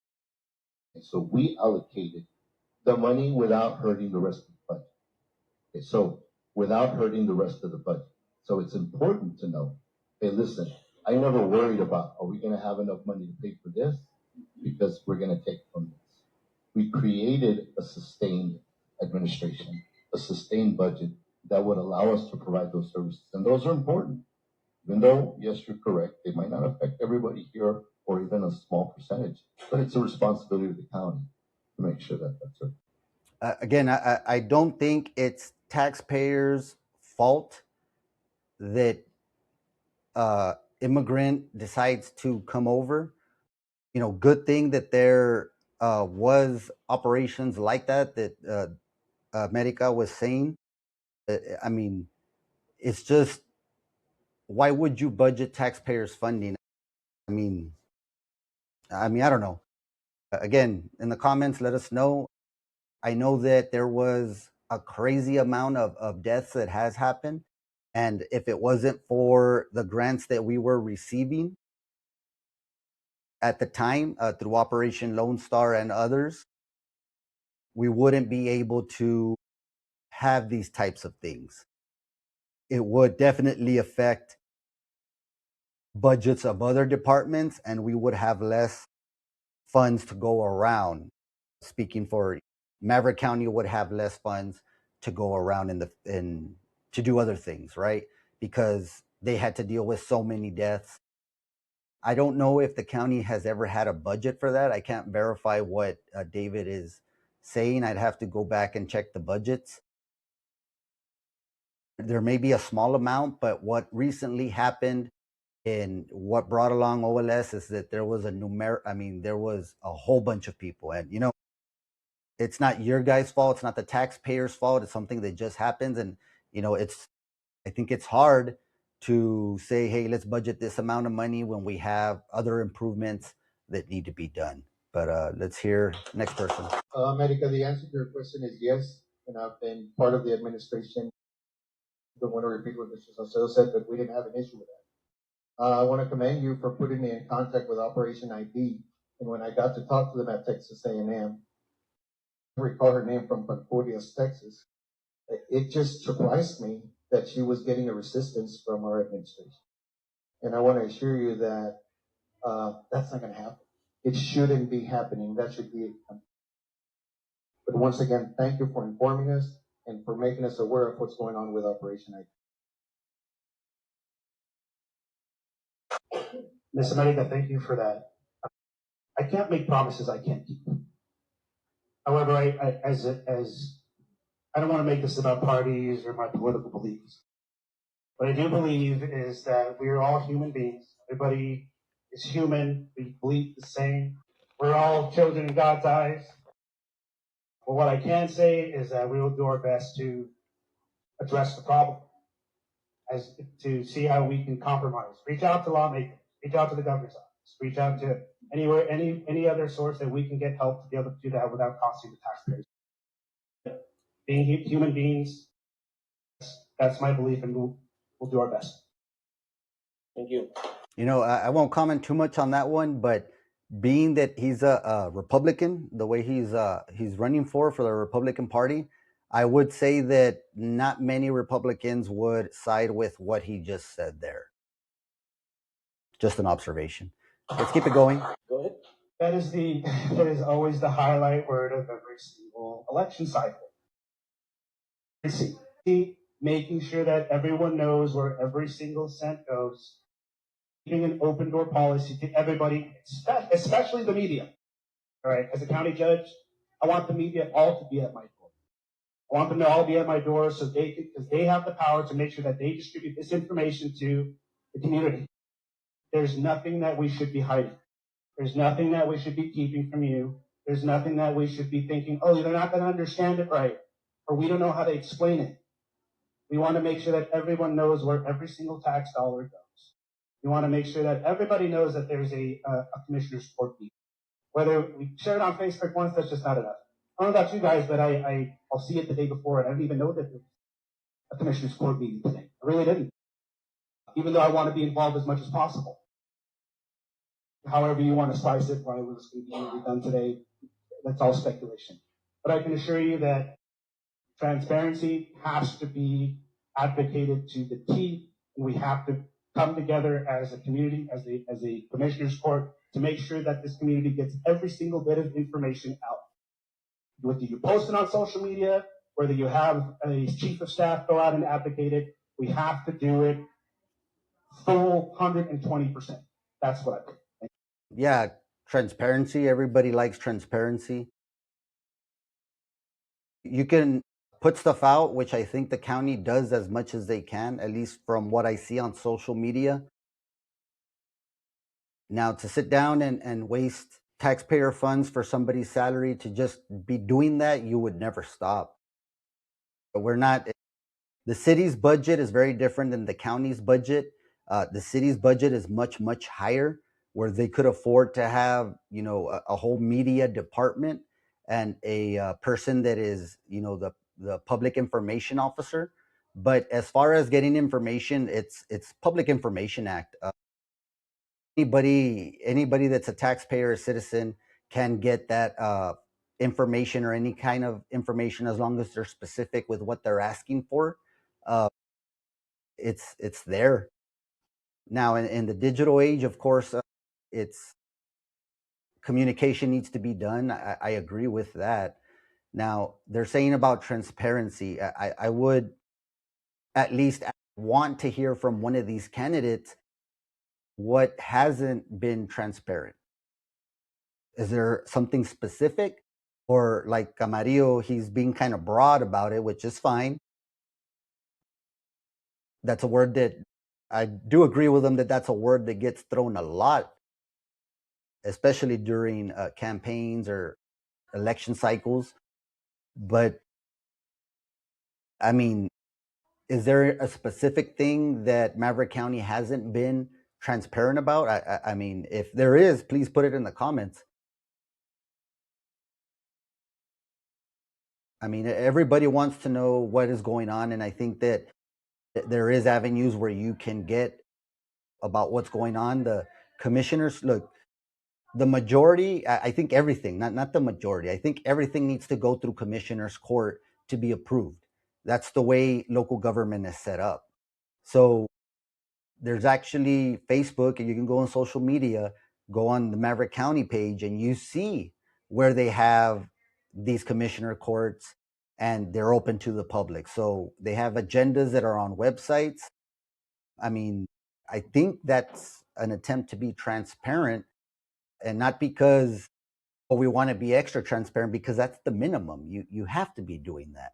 You have to make the agendas publicly available. You have to announce these meetings 72 hours. You have 72 hours prior to actually having the meeting, and that is what the law has in place to have transparency, right? Next person. Yes, I agree that transparency has to be in every different way. Social media, and you gotta be out there with, every time there's a commission report, you gotta bring out all these different entities, whatever the case might be at the time. That'll be my opinion about this. Thank you. Okay, thank you for that. Thank you. In reference to transparency, I'm glad you brought that question up. Very good question. As a matter of fact, 4 years ago, I was Can't wait to hear involved in this a one. campaign, my last election. or my opponent at the time, Mr. Cantu, mentioned that there was a lack of transparency by my administration. There was. I can tell you something. I was never sued by the community for a lack of transparency. And I'm going to ask Jerry this question because I'm not sitting on the court anymore. I think Jerry was there at the time. This is going to be a shock. I understand Jerry just talked about the money that they're going up. Right? The $1.5 million to try to pay EMS. I've got news for you guys. And there's the lack of transparency. I don't know who their attorneys are, but as a sitting county judge and county commissioner, you are not allowed to declare an emergency that you create. And on top of that, if I'm not mistaken, did he declare that emergency in executive session or out there? In open session? It was spoken about in closed session. So you all are familiar with it. And guess what? If somebody wants to sue the county, if somebody wants to go challenge that, they're going to find themselves in court again. Because it is illegal to create an emergency or to declare an emergency that you create. Something that we never did because we had the right attorneys telling us this is the way that this is done. And I tell you this because it's very important when we're talking about transparency in money. I worked till the last day I was in office. Not a lot of county judges. You see how he talks about something, but then he adds something else positive at the end? That should tell you that he is hiding something about what he's saying. I can't confirm about what Jerry said about the 1.5. I don't know about that. But one thing I would say is that transparency, I think David is the last person who should be talking about transparency. David, give us a little bit of transparency. Where did the COVID funds go? Where did a little over $1 million go? What individuals, what businesses? Why don't you be transparent and tell us? Because I attempted to get that information. You never gave it to me. I did everything I was supposed to do. Sent you the Texas Public Information Act. I didn't get it. Again, there was an affidavit signed by a Texas Ranger saying that there was an investigation on this fund. What investigation? I want you to be transparent, David. Be transparent. And what investigation was the Texas Ranger investigating? You want to be transparent and tell us that? How about another one? David, be transparent about the planning director that you had that you would still pay $100 stipend to while she was going to college out of the city in San Antonio. Have you been transparent about that? That happened. And I remember when I worked, and I've worked under David Salcedo, I had to be the interim planning director because the planning director that was getting paid that $100 stipend was not around. She was in San Antonio going to school, still getting paid $100 stipend that probably covered her benefits. So it looked like she was still employed, but she was out there going to school. And then I would get calls from her bitching about doing her work. Are you kidding me? I have my own work to do. Why am I going to do your work? And that's ultimately why I left Maverick County when it was ran by David, because I saw so many crooked things that I did not want to be a part of. And I can guarantee you, if I'd see that now, I would get out the door. That's not the type of person I am. I don't want to be involved in any type of corruption. I don't want to be involved in any type of... It's like I've always heard, if it smells bad, it's probably bad. Get out of there. It's what I did when I was working under David, is I left because I saw too many of those things. And he was upset, and I told him, that's wrong. Why would you do something like that?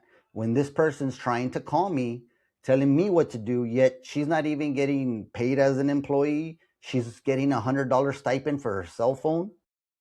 Again, that probably covered her benefits or something like that, but it kept her on the payroll or as an employee. So tenure was still there. That's wrong. I don't know how else to say it other than that's wrong. Has David Salcedo, the former county judge, been transparent and told us something about that? Ask him. So you have two questions to ask him. Ask him who got COVID funding between businesses and individuals, and ask him why he continued to pay a phone stipend to the former county planner that was getting an education in San Antonio. Moving forward, you see, and this is what gets me with this one, is that why people were so upset about going after the Texas Water Development Board to fix water issues in Quemado and in the northern part of the county, yet nobody made a fuss about David Salcedo as he was leaving as county judge going out for a loan. Why not allow the new administration to take care of that, to handle that? Why? Check out the fakie, guys. We got a new fakie. This one actually commented on another post. And what gets to me, and I don't want to take too much time because we still got video, but ¿por qué no tienen los pinches huevos para poner tu pinche profile de verdad? Why not? I'm here. You see my face, right? No tienen los pinches huevos para poner la cara. And look what they put right after that. You can look it up if you want. I was arrested on a false charge that was immediately dropped. Look it up. No, there was no affidavit from the other person. There was no non-prosecutional affidavit. No, the court system itself decided to drop it because they saw there was nothing that happened. Pero what we do know is que tú no tienes los huevos para poner la pinche cara. Thank you, fakie. Moving forward, we ain't got time for these fakes. But I love calling them out, don't I? Oh yeah. Why? Wait a minute. Do you see with how much conviction he talks? It almost sounds, in my opinion, that he was a part of making sure the current administration didn't get funding. Is it just me, or is that what it sounds like? To try to pay EMS. Well, I've got news for you guys. There's a COVID funds, David. who their attorneys are. But as a sitting county judge and county commissioner, you are not allowed to declare an emergency that you create. And on top of that, if I'm not mistaken, did you declare that emergency in executive session?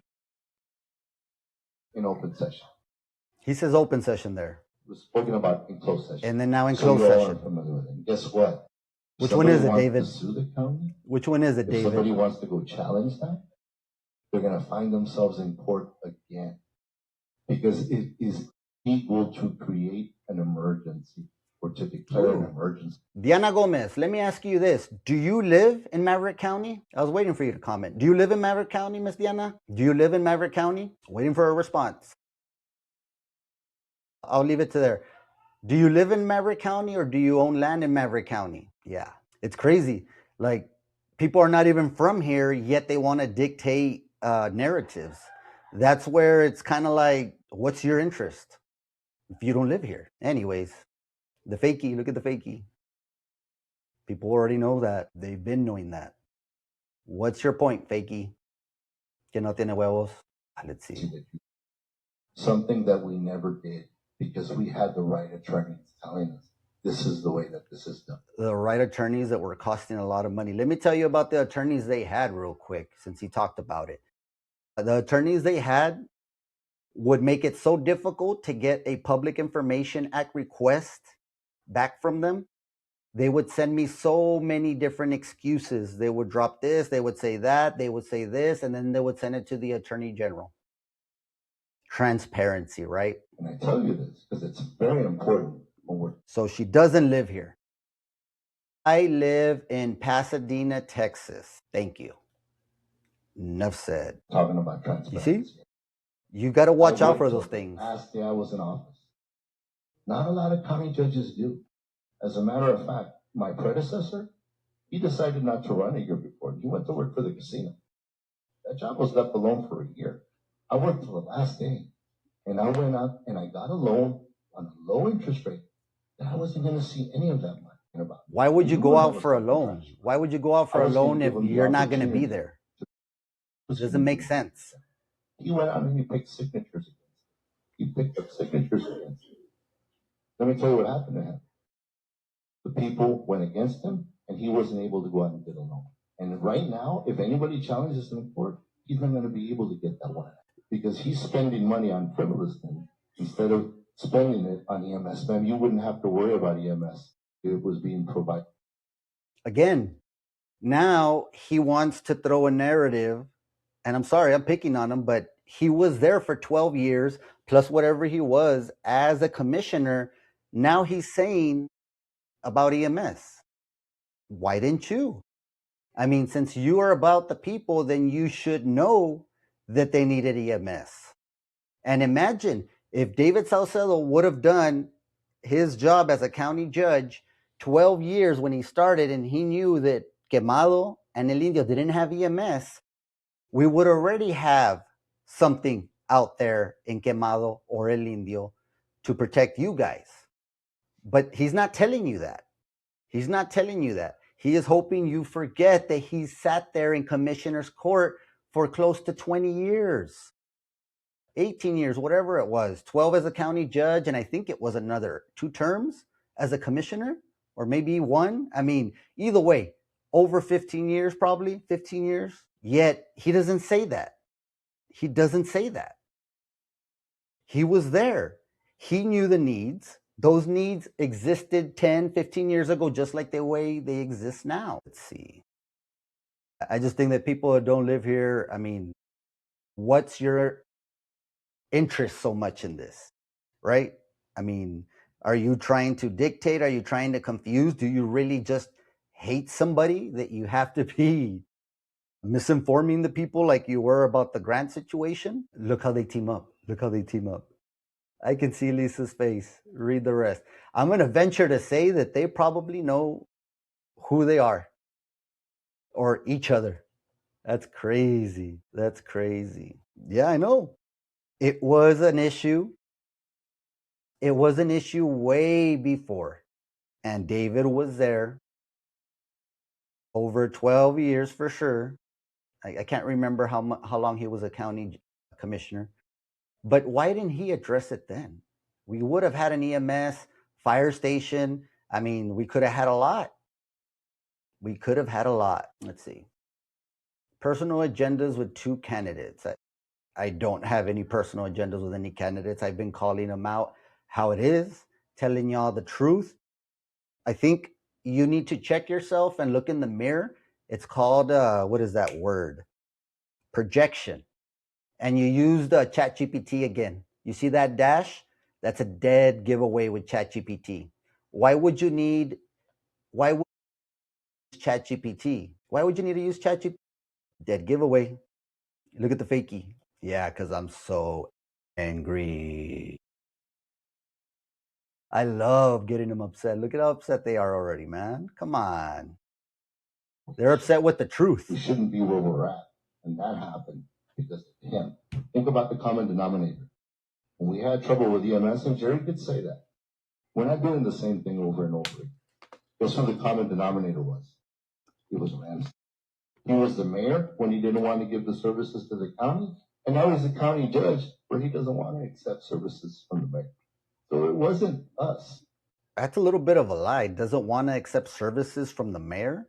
They signed the contract, right? That's a whole lot of, I mean, I'm just going to say it again. David Salcedo, what happened to our COVID funds? Wasn't this the same David Salcedo that gave $60,000 of your tax dollars? $60,000 of your tax dollars. $60,000 of your tax dollars to El Latino? For what? Do y'all even read the Latino? He gave $60,000 of your COVID funds. $60,000 could have helped one business, could have helped several families, but he thought it was important to pay off El Latino with $60,000 of your COVID fund. Look, ChatGPT, you can tell what the dash is. It's obvious. Can you handle it with that fake profile you got? I tell you, if you can see these people coming from a mile away, guys. I think I've been pretty fair with everybody. I think it's fair to say that I've been, not picking on anybody particular, but just saying the truth, saying my opinion. Now, I have also said that David and Jerry they're the top two here. They sound good. They know what they're talking about. Now, I'll say that David is kind of, why can't you answer, bro? Tell me what female named Lisa Castillo says, why can't you answer, bro? I think you had a slip. I think you had a slip. They want to put your dad or relative Ruiz has gotten funds too. Okay, release the records then, David. Release the records. I'll put it out. Come on. You got to be kidding me. Look, that's when you're upset and you know you're losing whatever little fight you picked. Why can't you answer, bro? That's a dude hiding behind a fake profile. Damn, dog. Check yourself. You got to stay in persona if you're going to be doing fake profiles. Ms. Sandy, when you ask define transparency and acting on transparency, I think as a sitting member of Commissioners Court, I want to say that there hasn't been a sitting member of Commissioners Court that been able to provide documents for our whole community, regarding the budget, regarding purchase orders, regarding anything that anybody would come to my office and want to request. As a matter of fact, you go to precinct 1 till this day, and I think my binders are still there with my pay stubs, because there was residents that wanted to know how much we would make. Those pay stubs were made available. Every PO, if they wanted access to it, we'd give them the binder. Here's the binder of other POs, who's getting paid. And once again, I'll go back to my platform, because transparency on the part of administration comes in. And it comes in because the residents requested that. The residents say, we want to hear more about transparency. We want you to do more about transparency, because we don't see that going on. Everything's behind hidden doors. So I want to let everybody know that the who, the what, the when, the where is going to be given to everybody. Access at your fingertips. The state can give you a transparency story. Maverick County has never received a transparency story. And you go to the Rio or to other counties, and they have. And I think it's time for Maverick County to make history and receive a first transparency story. I think we need to open that to the community and be able to go get that, because it's never been done. And that is on my platform. I think he's right as far as saying, nobody keeps POs and all that stuff. But I think it would be a lot of paperwork to do that. Now, all that is open records. Anybody can ask stuff like that. So, but that's something to think about, right? Look, it's the dumb fuck Tony. Okay. Well, I can tell you this, Tony, that it won't be by Rodriguez over there, because he can't even fucking answer a question. It won't be by him. I can tell you that for sure. And anybody else? I don't know. But now, answer what? I told you. If David will release the records, I can tell you whether my dad or relative Ruiz got something. No mames, güey. You can't even write this shit. Are you kidding me? Ya se descubrió acá el pinche pedo, güey. You see, and that's what I deal with almost every time I do these podcasts, bro, is you got people with fake stuff, throwing out fake things, trying to knock me off of what we're doing here. And what we're doing is just informing the public. And I throw a little bit of commentary. I use my opinion at times. I never try to sway you guys, because you guys are smart enough to make up your own mind. I'm just here to let you know the truth, which everything I've said is factual. Everything's true. I provide you what I think, and I tell you, this is what I think. This is my opinion. But yeah, I mean, look at that. We just uncovered another fakie there.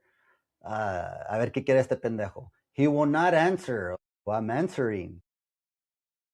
And we'll never get an answer, but he's getting fired. Again, not getting fired by your candidate. That's your candidate.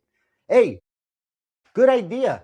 Tony, why don't you tell us Why don't you answer how much you got paid when David Salcedo spent $70,000 of taxpayer funds to get bans? How much did you get paid by David?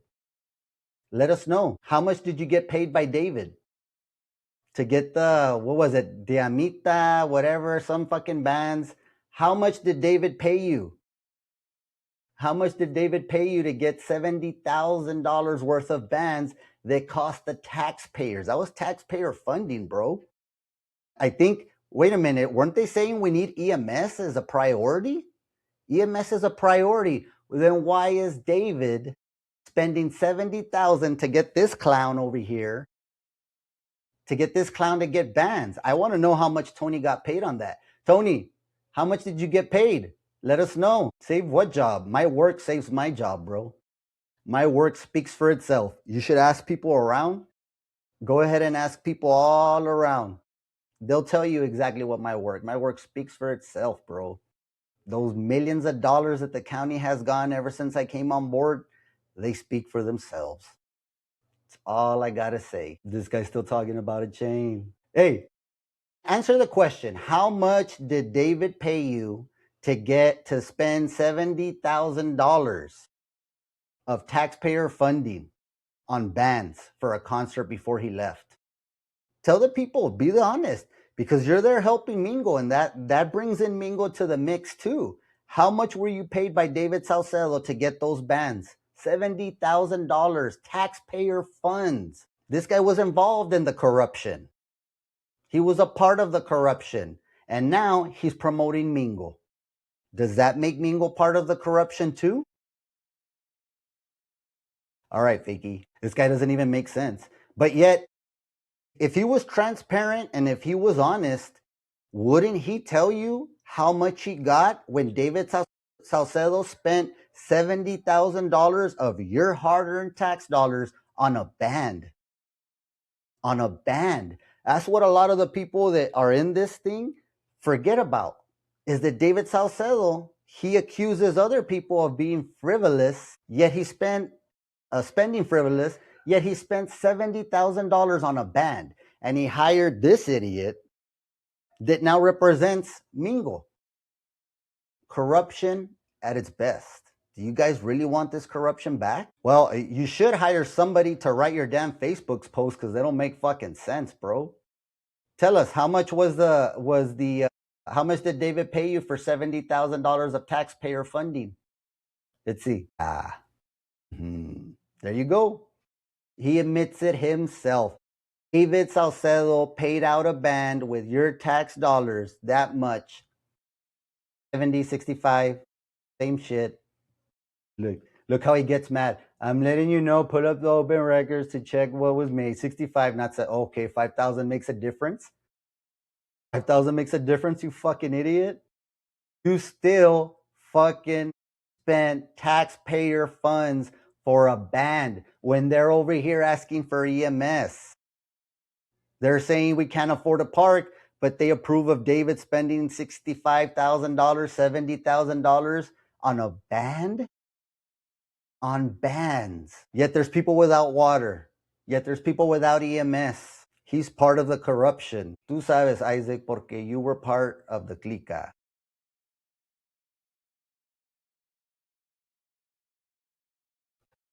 It's getting good. I like this, guy. So you see when you speak the truth, they come after you. I have said this since I started this thing with the Rising Texan, with the Maverick Times. When you speak the truth, they come after you. You can see all of these fakies, all of these real people, they are coming after me. Why? Not because I'm lying. It's not because I'm lying. It's because I'm saying the truth. That's where they come after you. Look, how come he doesn't tell you how much he got paid? Yeah. And then the bands paid you. You forget you told us how you do it. But yet, if those bands don't get paid with tax dollars, then you don't get paid. We're not stupid, Tony. We're not stupid. Or el pendejo, right? That's what we call you now, el pendejo. He's still hung up on the 65. You got paid by the band. We all know that play. You said everything here live before. You get paid by the band, and David paid the band with tax dollars, county tax dollars. How can you accuse somebody of being frivolous with money, with taxpayers' funds, yet you paid $70,000, $65,000 to a band that this guy got? Are you kidding me? Guys, these are the people that are representing David Salcedo, Mingo Rodriguez, all part of the same corruption. All part of the same corruption. Let's see. No, you got paid by the bands. This is how stupid El Pendejo is that he doesn't even remember that he already told us that he gets paid by the bands. How stupid can you be? $70,000, $65,000 of your hard-earned tax dollars went just so they can fucking have a good time. Yet David Salcedo sits there and calls somebody else frivolous. Isn't the coffee calling the kettle black, or the pot calling the kettle something like that, right? Man, I can't even write this up. Damn. It's open records. Go dig. Go do your digging. I didn't get paid. The band got paid. You got paid by the band. That's what he always told us, that he gets paid by the band. And then David spent your hard-earned tax dollars on what? A band? When there's people that need EMS, there's people that need parks, there's people that need other services other than a band. It wasn't a free event. He's just trying to cover up him Pascal. That's why we nicknamed him. It's not El Guapo, it's El Pendejo, the fakey. Let's see what else. What happened in the city? How come you don't see a 3 million? What? How come they didn't hire you? Because they knew you were pendejo. Sabían que eres un pendejo. That's why they didn't hire you. Look, again, you see the picture he has there. He has Mingo's picture there. Look, let me put it up for you again. Who's that? Mingo. So if this guy was part of the corruption with David Salcedo in paying your guys' tax dollars to a band, did the whole county get to go? No. But yet they spent $70,000 of your tax dollars for a band. And who benefited? Who benefited? Him? Look, mark my words, your ass is getting fired, and then I'm going to make sure you don't get a job. Okay. Like, who the fuck is Tony? Everybody laughs at that guy, bro. He ain't shit. And his candidate is not going to win. I can tell you that, because he is just burning his candidate right there. His candidate can't even talk. I'm sorry, Mingo, it's the truth. You can't even fucking talk. Ay, está enojado. Está enojadito. You got money from David Salcedo. Whenever they got that band, they spent $70,000 on a band. $70,000 on a band. And then now you're supporting Domingo Rodriguez, who is being supported by the superintendent, Samuel Mijares. That is my opinion, that Samuel Mijares is supporting Domingo Rodriguez.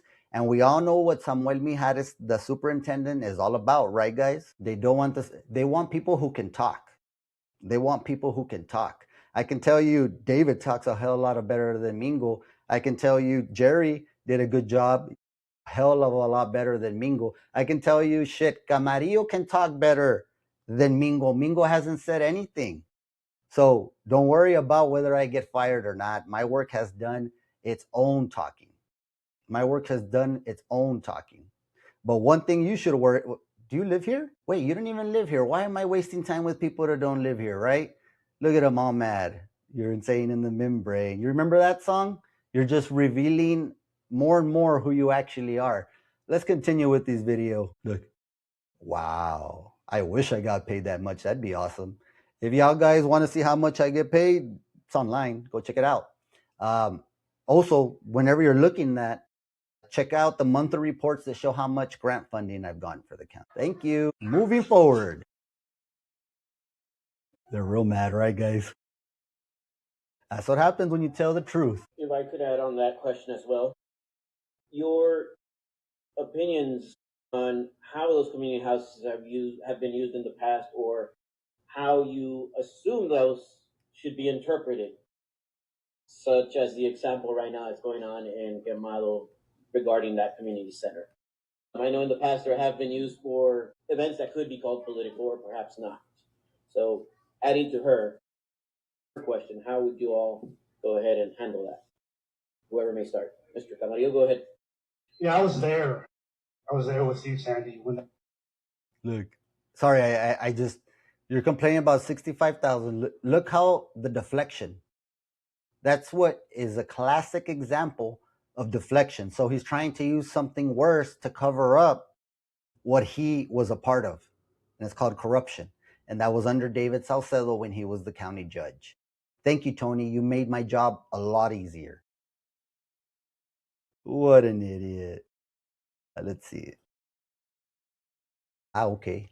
Says the guy who's hiding behind a female profile on Facebook. Okay. Tienes la pen la frente. All right. Moving forward. that happened when they rejected the June Edwards Center to the border organization. And the biggest questions that came up was why?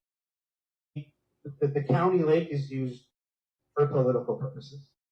We go out to I've seen candidates go out to the lake and post up their tent.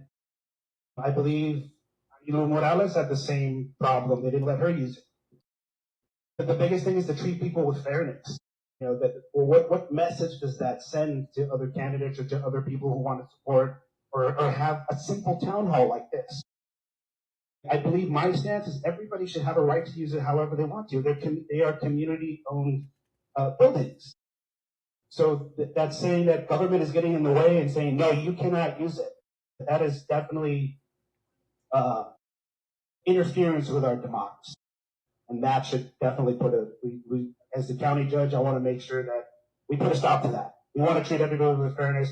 Everybody should be able to use it however they see fit. Thank you. He does a little stuttering when he talks, right? I don't know if that is, he's unsure of himself. He makes a valid point. I do know that there is laws that you're not supposed to do political activities on county properties. But I do remember, who was that? Beto O'Rourke. He was at the lake once. I remember that. Who else was there? I think Tony Gonzalez was there as well. I don't know about this situation or what happened. Apparently, they were denied the use. I don't know why. But one of the things that should have happened, and I think that this happened with the Civic Center in with the city of Eagle Pass, the ICT. I think they were able to have a meet and greet the candidates or something, right? But I think they charged. So I think that to use buildings and stuff like that, that's county property, there should be rental. I mean, the city has rental as well. And the reason why is because electricity costs money, water costs money, to operate buildings costs money. You're going to have to put somebody in maintenance to clean up afterwards. So that's what the fees, user fees, are for.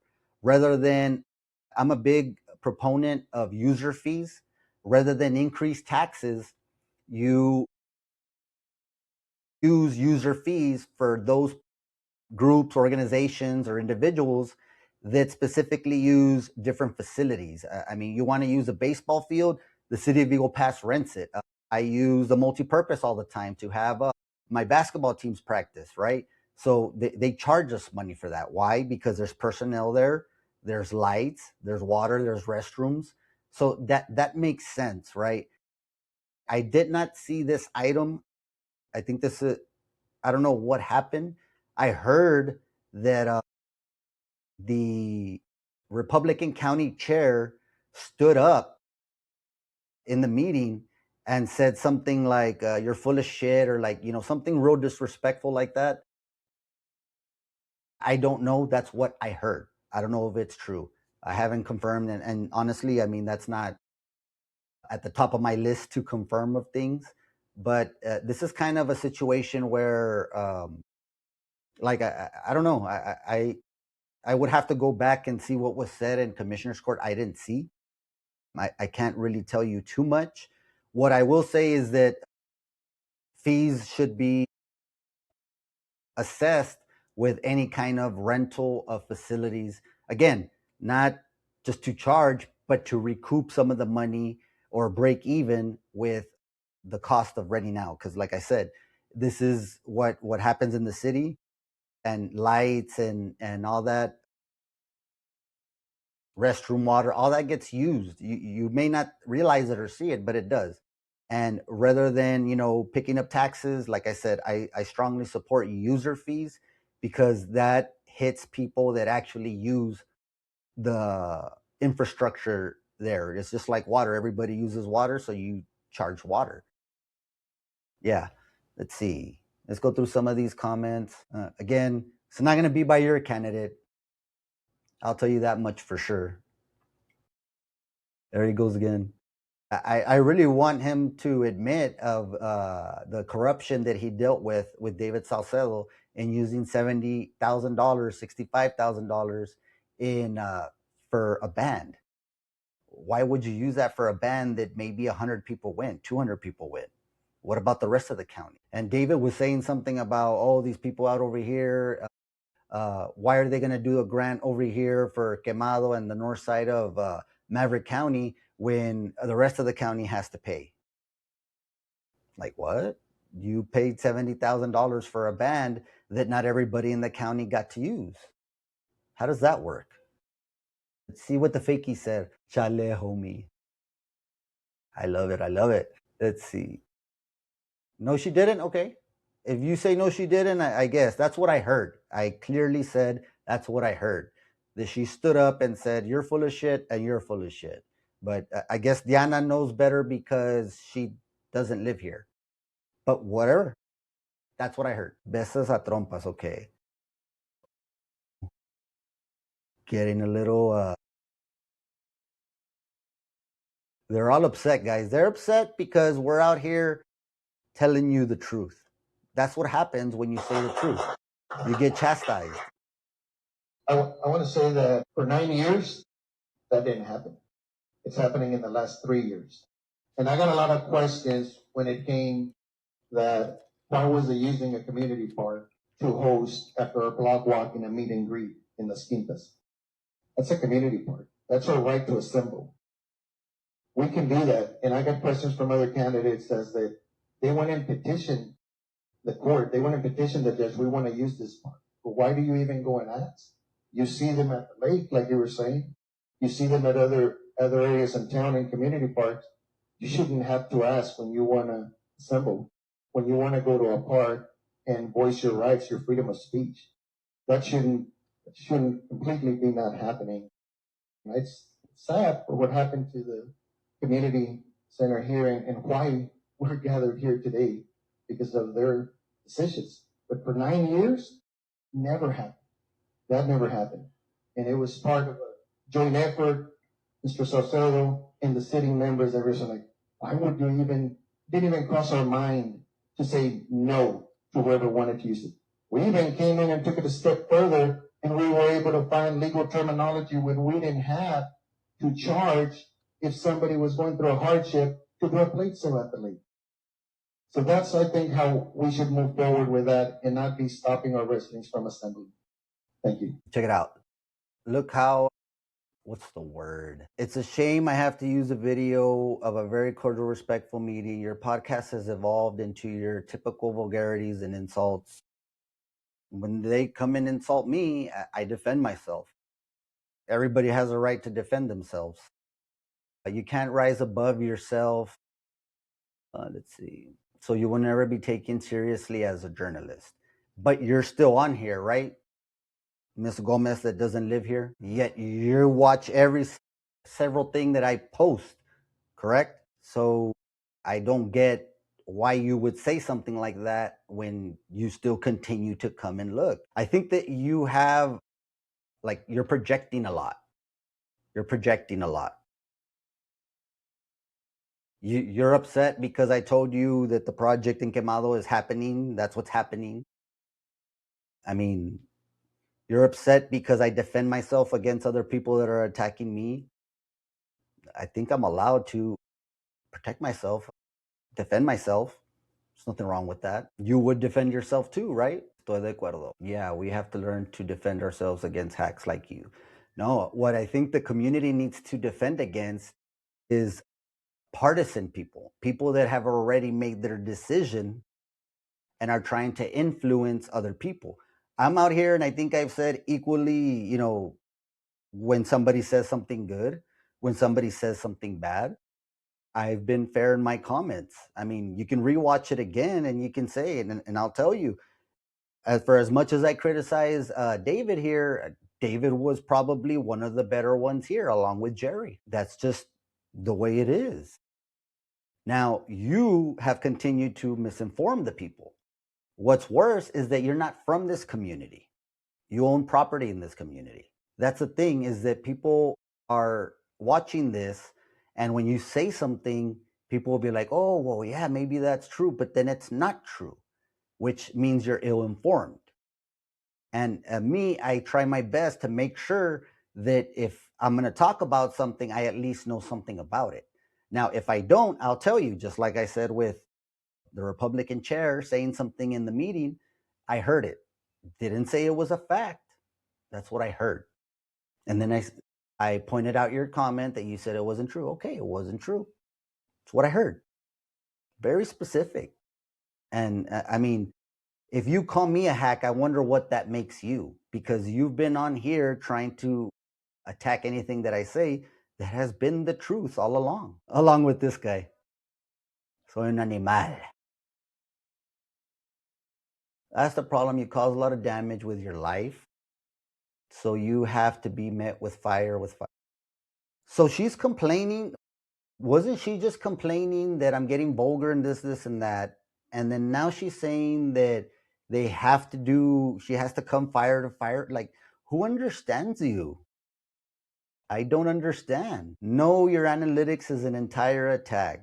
No, I've been pretty partial with both. If they say something good, I say they did good. It's just like I said, as much as I said with David, I mean, he sounds pretty good. He has experience. It's just that historical context comes into play with him, and he has done a lot of damage to our community. He has done a lot of stuff, and it's whatever. I can still say the guy sounds legit. The guy knows what he's talking about, but he chooses to talk about certain things and leaves other stuff out, like his actions. He did very well in this thing, and we're almost done with it. Sorry, I'm going a little over here, but it's part of the show. That was your intent from the beginning. You're here to attack, not tell the truth. Why? Because you say Ms. Diana that doesn't live here? I mean, I think you're projecting again. And that's fine. You can project all you want, but the people are not fooled. The people are not fooled. You don't understand. No, I don't understand why a guy would use a girl's picture for a fake profile. Maybe that's an indication of something. You're not from Quemado. I'm from Maverick County. I never said I was from Quemado. But also, you don't live in Quemado, right? Guarantee you I know what I'm talking about and can prove it. Specifically what? Because you just sound like you're upset about something. And that's not the purpose of this. It is not responsible. So who's attacking who? To be responsible or whatever you're saying, you would have to indicate whenever you interject an opinion, or whenever or however you got a piece of information, and you don't pull it out as a truth. There is nothing about, I heard, there's nothing wrong with that. Journalists do that all the time. Do you not watch the news? I think you're the one who fails to understand. Let's move forward. Look. And you're also a hack because you don't even live in our community. You're not calling on dirt. I have not seen you say anything that wasn't true from what I've said. You haven't. You haven't said any example. You haven't said anything. You're just occupying the chat when we're all trying to get through this video. Can you let us get through this video? I'll have some time at the end if you want. We can have all the fun and we can discuss all this if you want. But you don't live here. That's the thing. You don't live here. Thank you. Moving forward. The facilities belong to the public. They don't belong to us.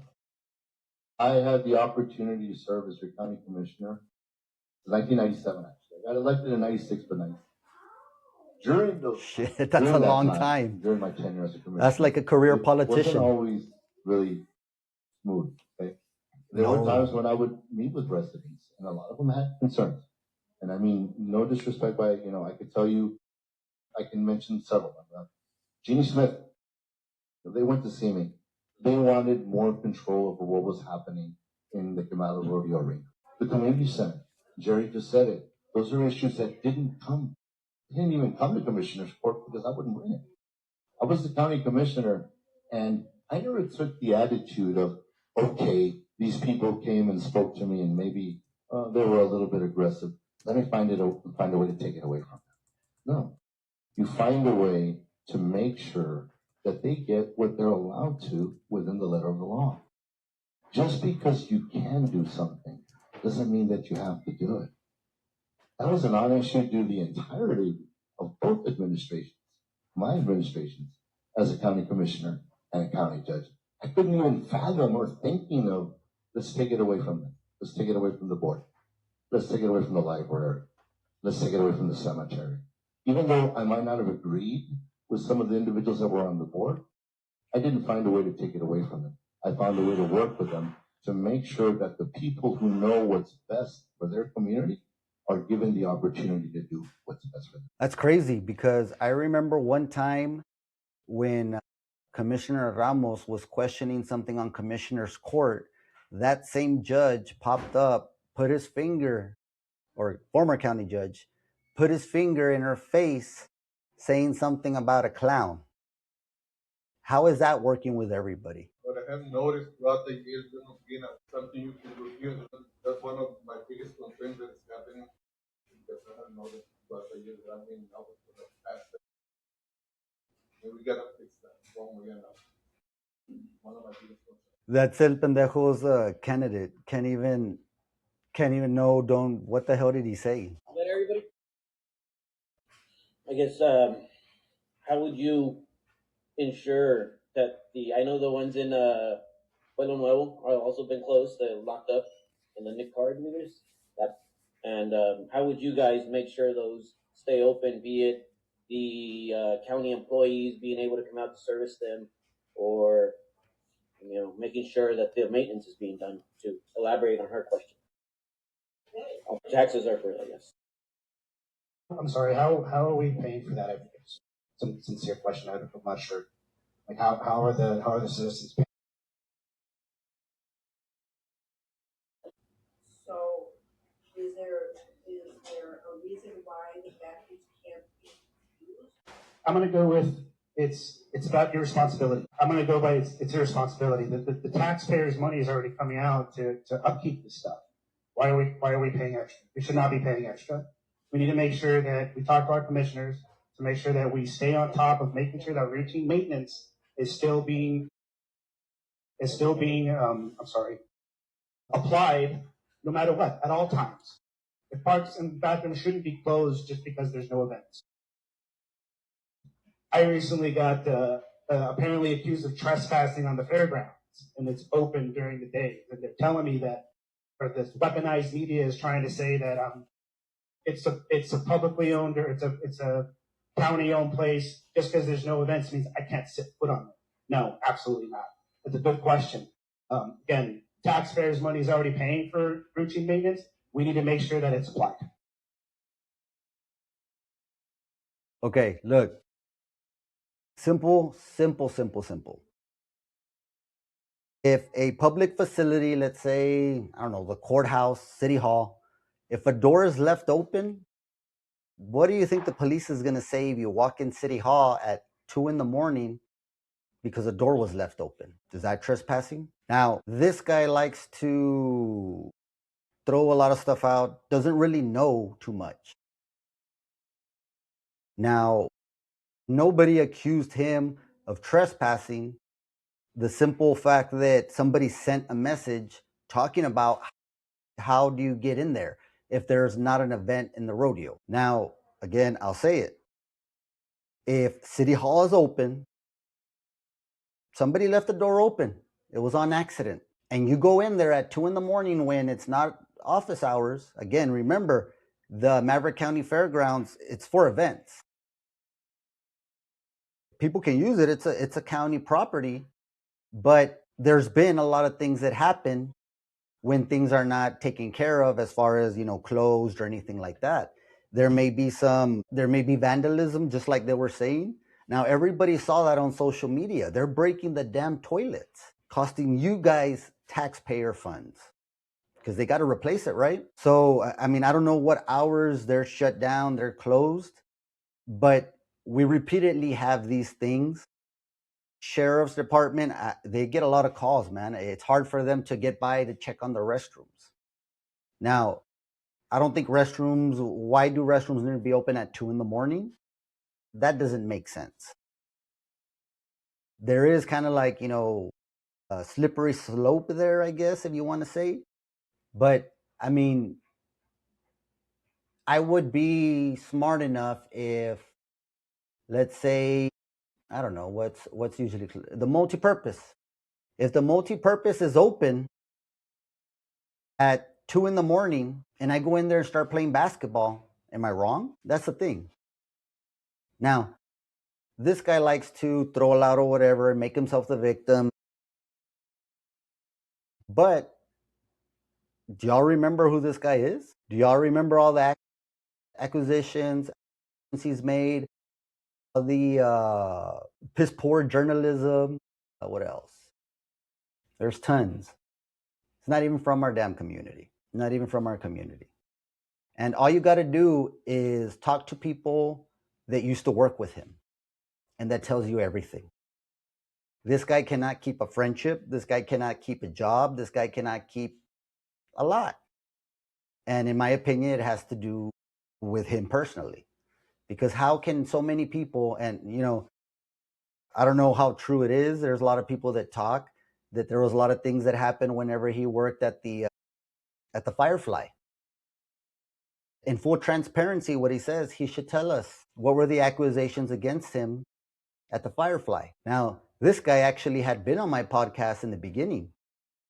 And as soon as he got a chance to put himself in front of a camera to look good, he took the opportunity and started talking bad about me.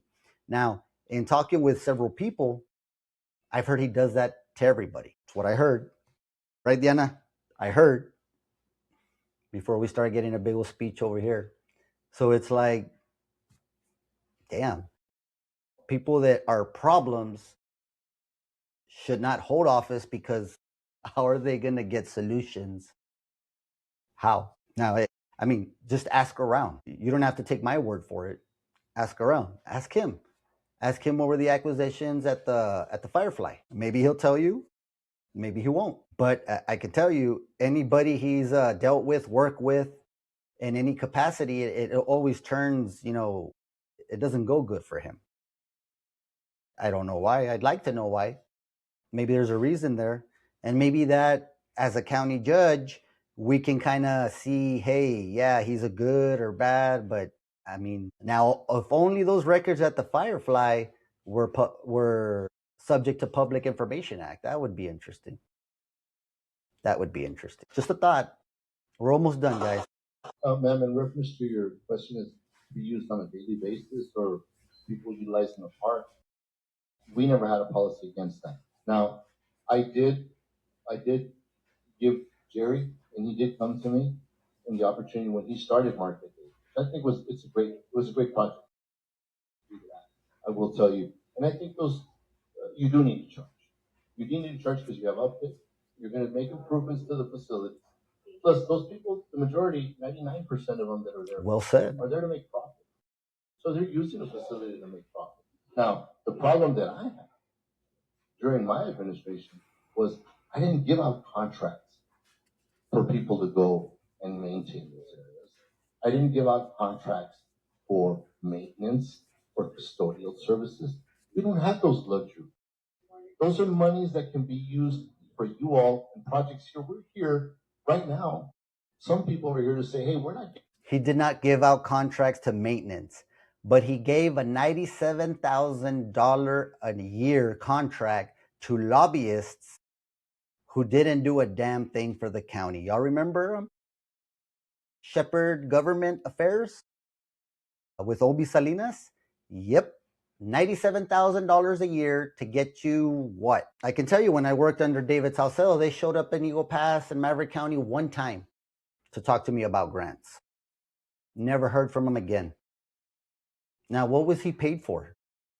To run campaigns? Because he was there to kick off David Salcedo's campaign doing a little skeet shoot 4 years ago, 3 years ago, whenever it was. No, he doesn't give out contracts for maintenance, guys. He gives out contracts to lobbyists that don't do anything. And in the 4 or 5 years that they were there, they got close to $400,000 of your taxpayer funds. How much grant money that they get? Puro chile. In those 4 years, they didn't do nothing. They got paid $400,000 until their contract was not renewed. $1,000. But he's saying that he doesn't give out contracts? What was the word again? I bet you he bit his tongue on that one because, damn, are you kidding me? $97,000 a year you paid lobbyists not to do shit. To not do shit. But he doesn't give out contracts to maintenance. No, you give out contracts to other people. So I don't know. Did they run your campaign? Because he was there in the picture. I have him. If you want to see him, David, it's all over your Facebook. It's all over his Facebook. Come on. Getting it up. Why are we hiring companies on the outside to come do maintenance that we could be doing? And then why hire lobbyists to get grants when you had somebody that could have gotten them there? False narratives. There was leaves in the trash receptacle right next to that restroom. They had maintained the park, picked up the leaves, threw them in the trash. Vandals came, got that, threw it all in there along with breaking a bunch of the utility, and I can tell you, because that's where I go practice for my flag football. That's where I go practice for my little girl's softball. So I go to that park all the time. Never once have I seen it full of leaves like that, or else I would have said something. I would have taken the picture myself. False narratives is what we need to look out for, guys. They just played lobbyists $97,000 for a total of $400,000 a year for not doing anything. Nothing. Nada. So the proof is in the pudding. Proof's in the pudding, like you said. They want to say, but the reality is, we always work for the public. We work for the public, and we made sure that your taxpayer dollars were going where they needed to, and it wasn't being spent frivolously because spent frivolously.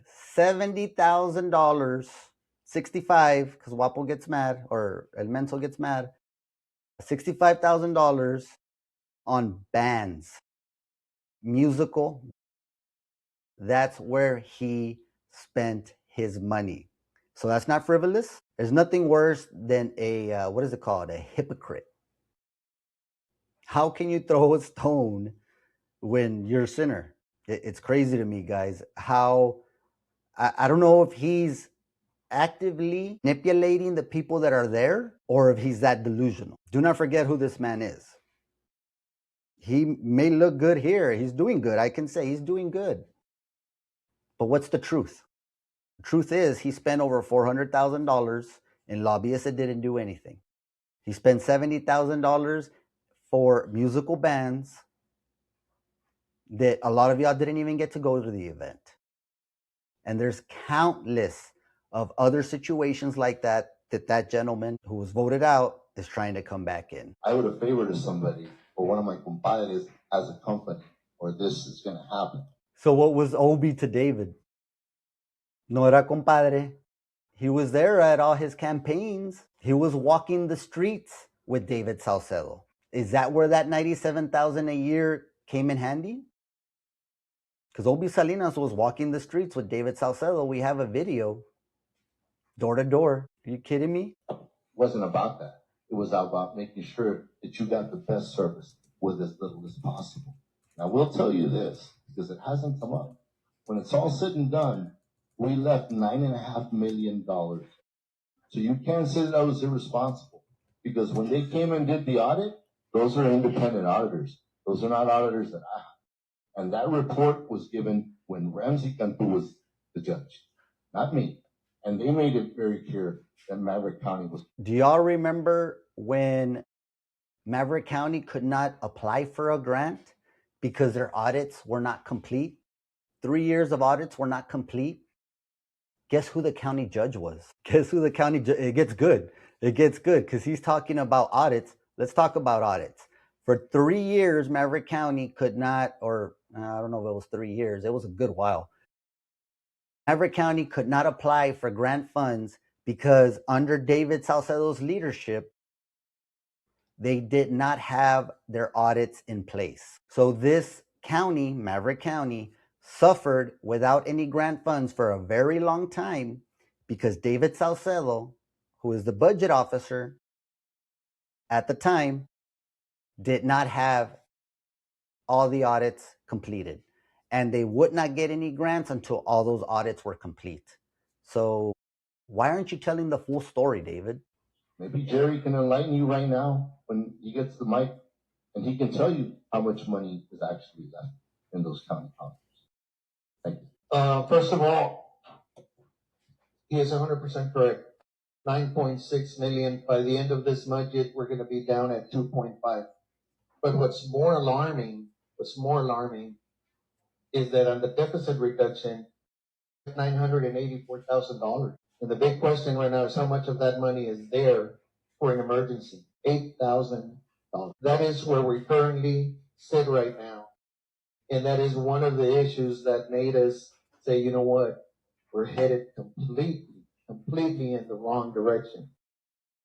We have to go and look at where we stand. And where we stand is that in 2023, the administration came in and took Maverick County Lake. If you were to go to the lake when we were hosting the market days, restrooms were always open. Restrooms were always clean. And if we had an emergency that I could count that I could call on the judge and the auditor and that emergency was signed and we would get portables immediate. You don't see that right now. And sometimes drastic changes, you have to do drastic results and take actions into your own hand. I had the restrooms in Las Quintas locked. My assistant is here, says they keep locking the restrooms. I go, I'm tired of them coming in and locking our restroom. It belongs to the residents. We're going to use it. Tenemos que ponernos con la gente. Tenemos que estar representándolos a ustedes. Y la situación ahorita, eso no existe. We have an administration, once again, that looks out for the 1%, not the 100%. Thank you. Again, restrooms got vandalized. You got to protect your assets. That's all I can say about that. It's a good thing that they haven't done anything to the restrooms in Precinct 1, though. That's good. Precinct 1, I guess, takes care of their parks. Other parks, I mean, y'all saw the pictures, man. They're attacking those restrooms. They're breaking stuff. I mean, how far do you let it happen until you have to protect your assets? Maverick County. That's kind of like a here for there type of thing. I mean, restrooms should be open within reasonable times when people are out and about, not open, overnight. I think that can lend you into a lot of different things. People getting in there, not doing stuff that's correct, right? But like I did mention earlier, the budget. Budget always been a problem. And that's one of the things that we need to figure out how to work it out in order to provide all the services that we probably get paid. We should try to bring any kind of events that we're going to take care of people that want to have fun at a park, having a party or something like that. The budget is very important in this case. Every county like again. If we don't have the budget, if we don't use it wisely, what's going to happen? What's happening right now? That's the biggest problem. well, I mean, Mingo, your buddy, your campaign manager over here, El Pendejo, is saying he's going to fire one of the guys that's going to help you keep that budget up. I mean, that's all you've said is about the budget and take care of the budget and the budget and the budget and the budget. But you have El Pendejo over here wanting to get rid of the guy that's brought you a couple of $1 million to help that budget out that you're so worried about. Man, maybe you should talk to El Guapo y dile que se cae el hocico. Really quick, I want to ask everybody in this room, I want everybody to show of hands regarding the bathrooms. You see our commissioner doing the photo op in a bathroom full of leads. Do you guys feel insulted? Who feels insulted? Raise your hand. What? So you're complaining about there's no transparency. You said that Maverick County needs to announce or say what's going on in the community. So a commissioner does, and now you want to ask for hands about feeling insulted? I'm telling you, in my opinion, that guy's not right in the head. He sounds like an emotional bitch. I think that's what he is. We're almost done, guys.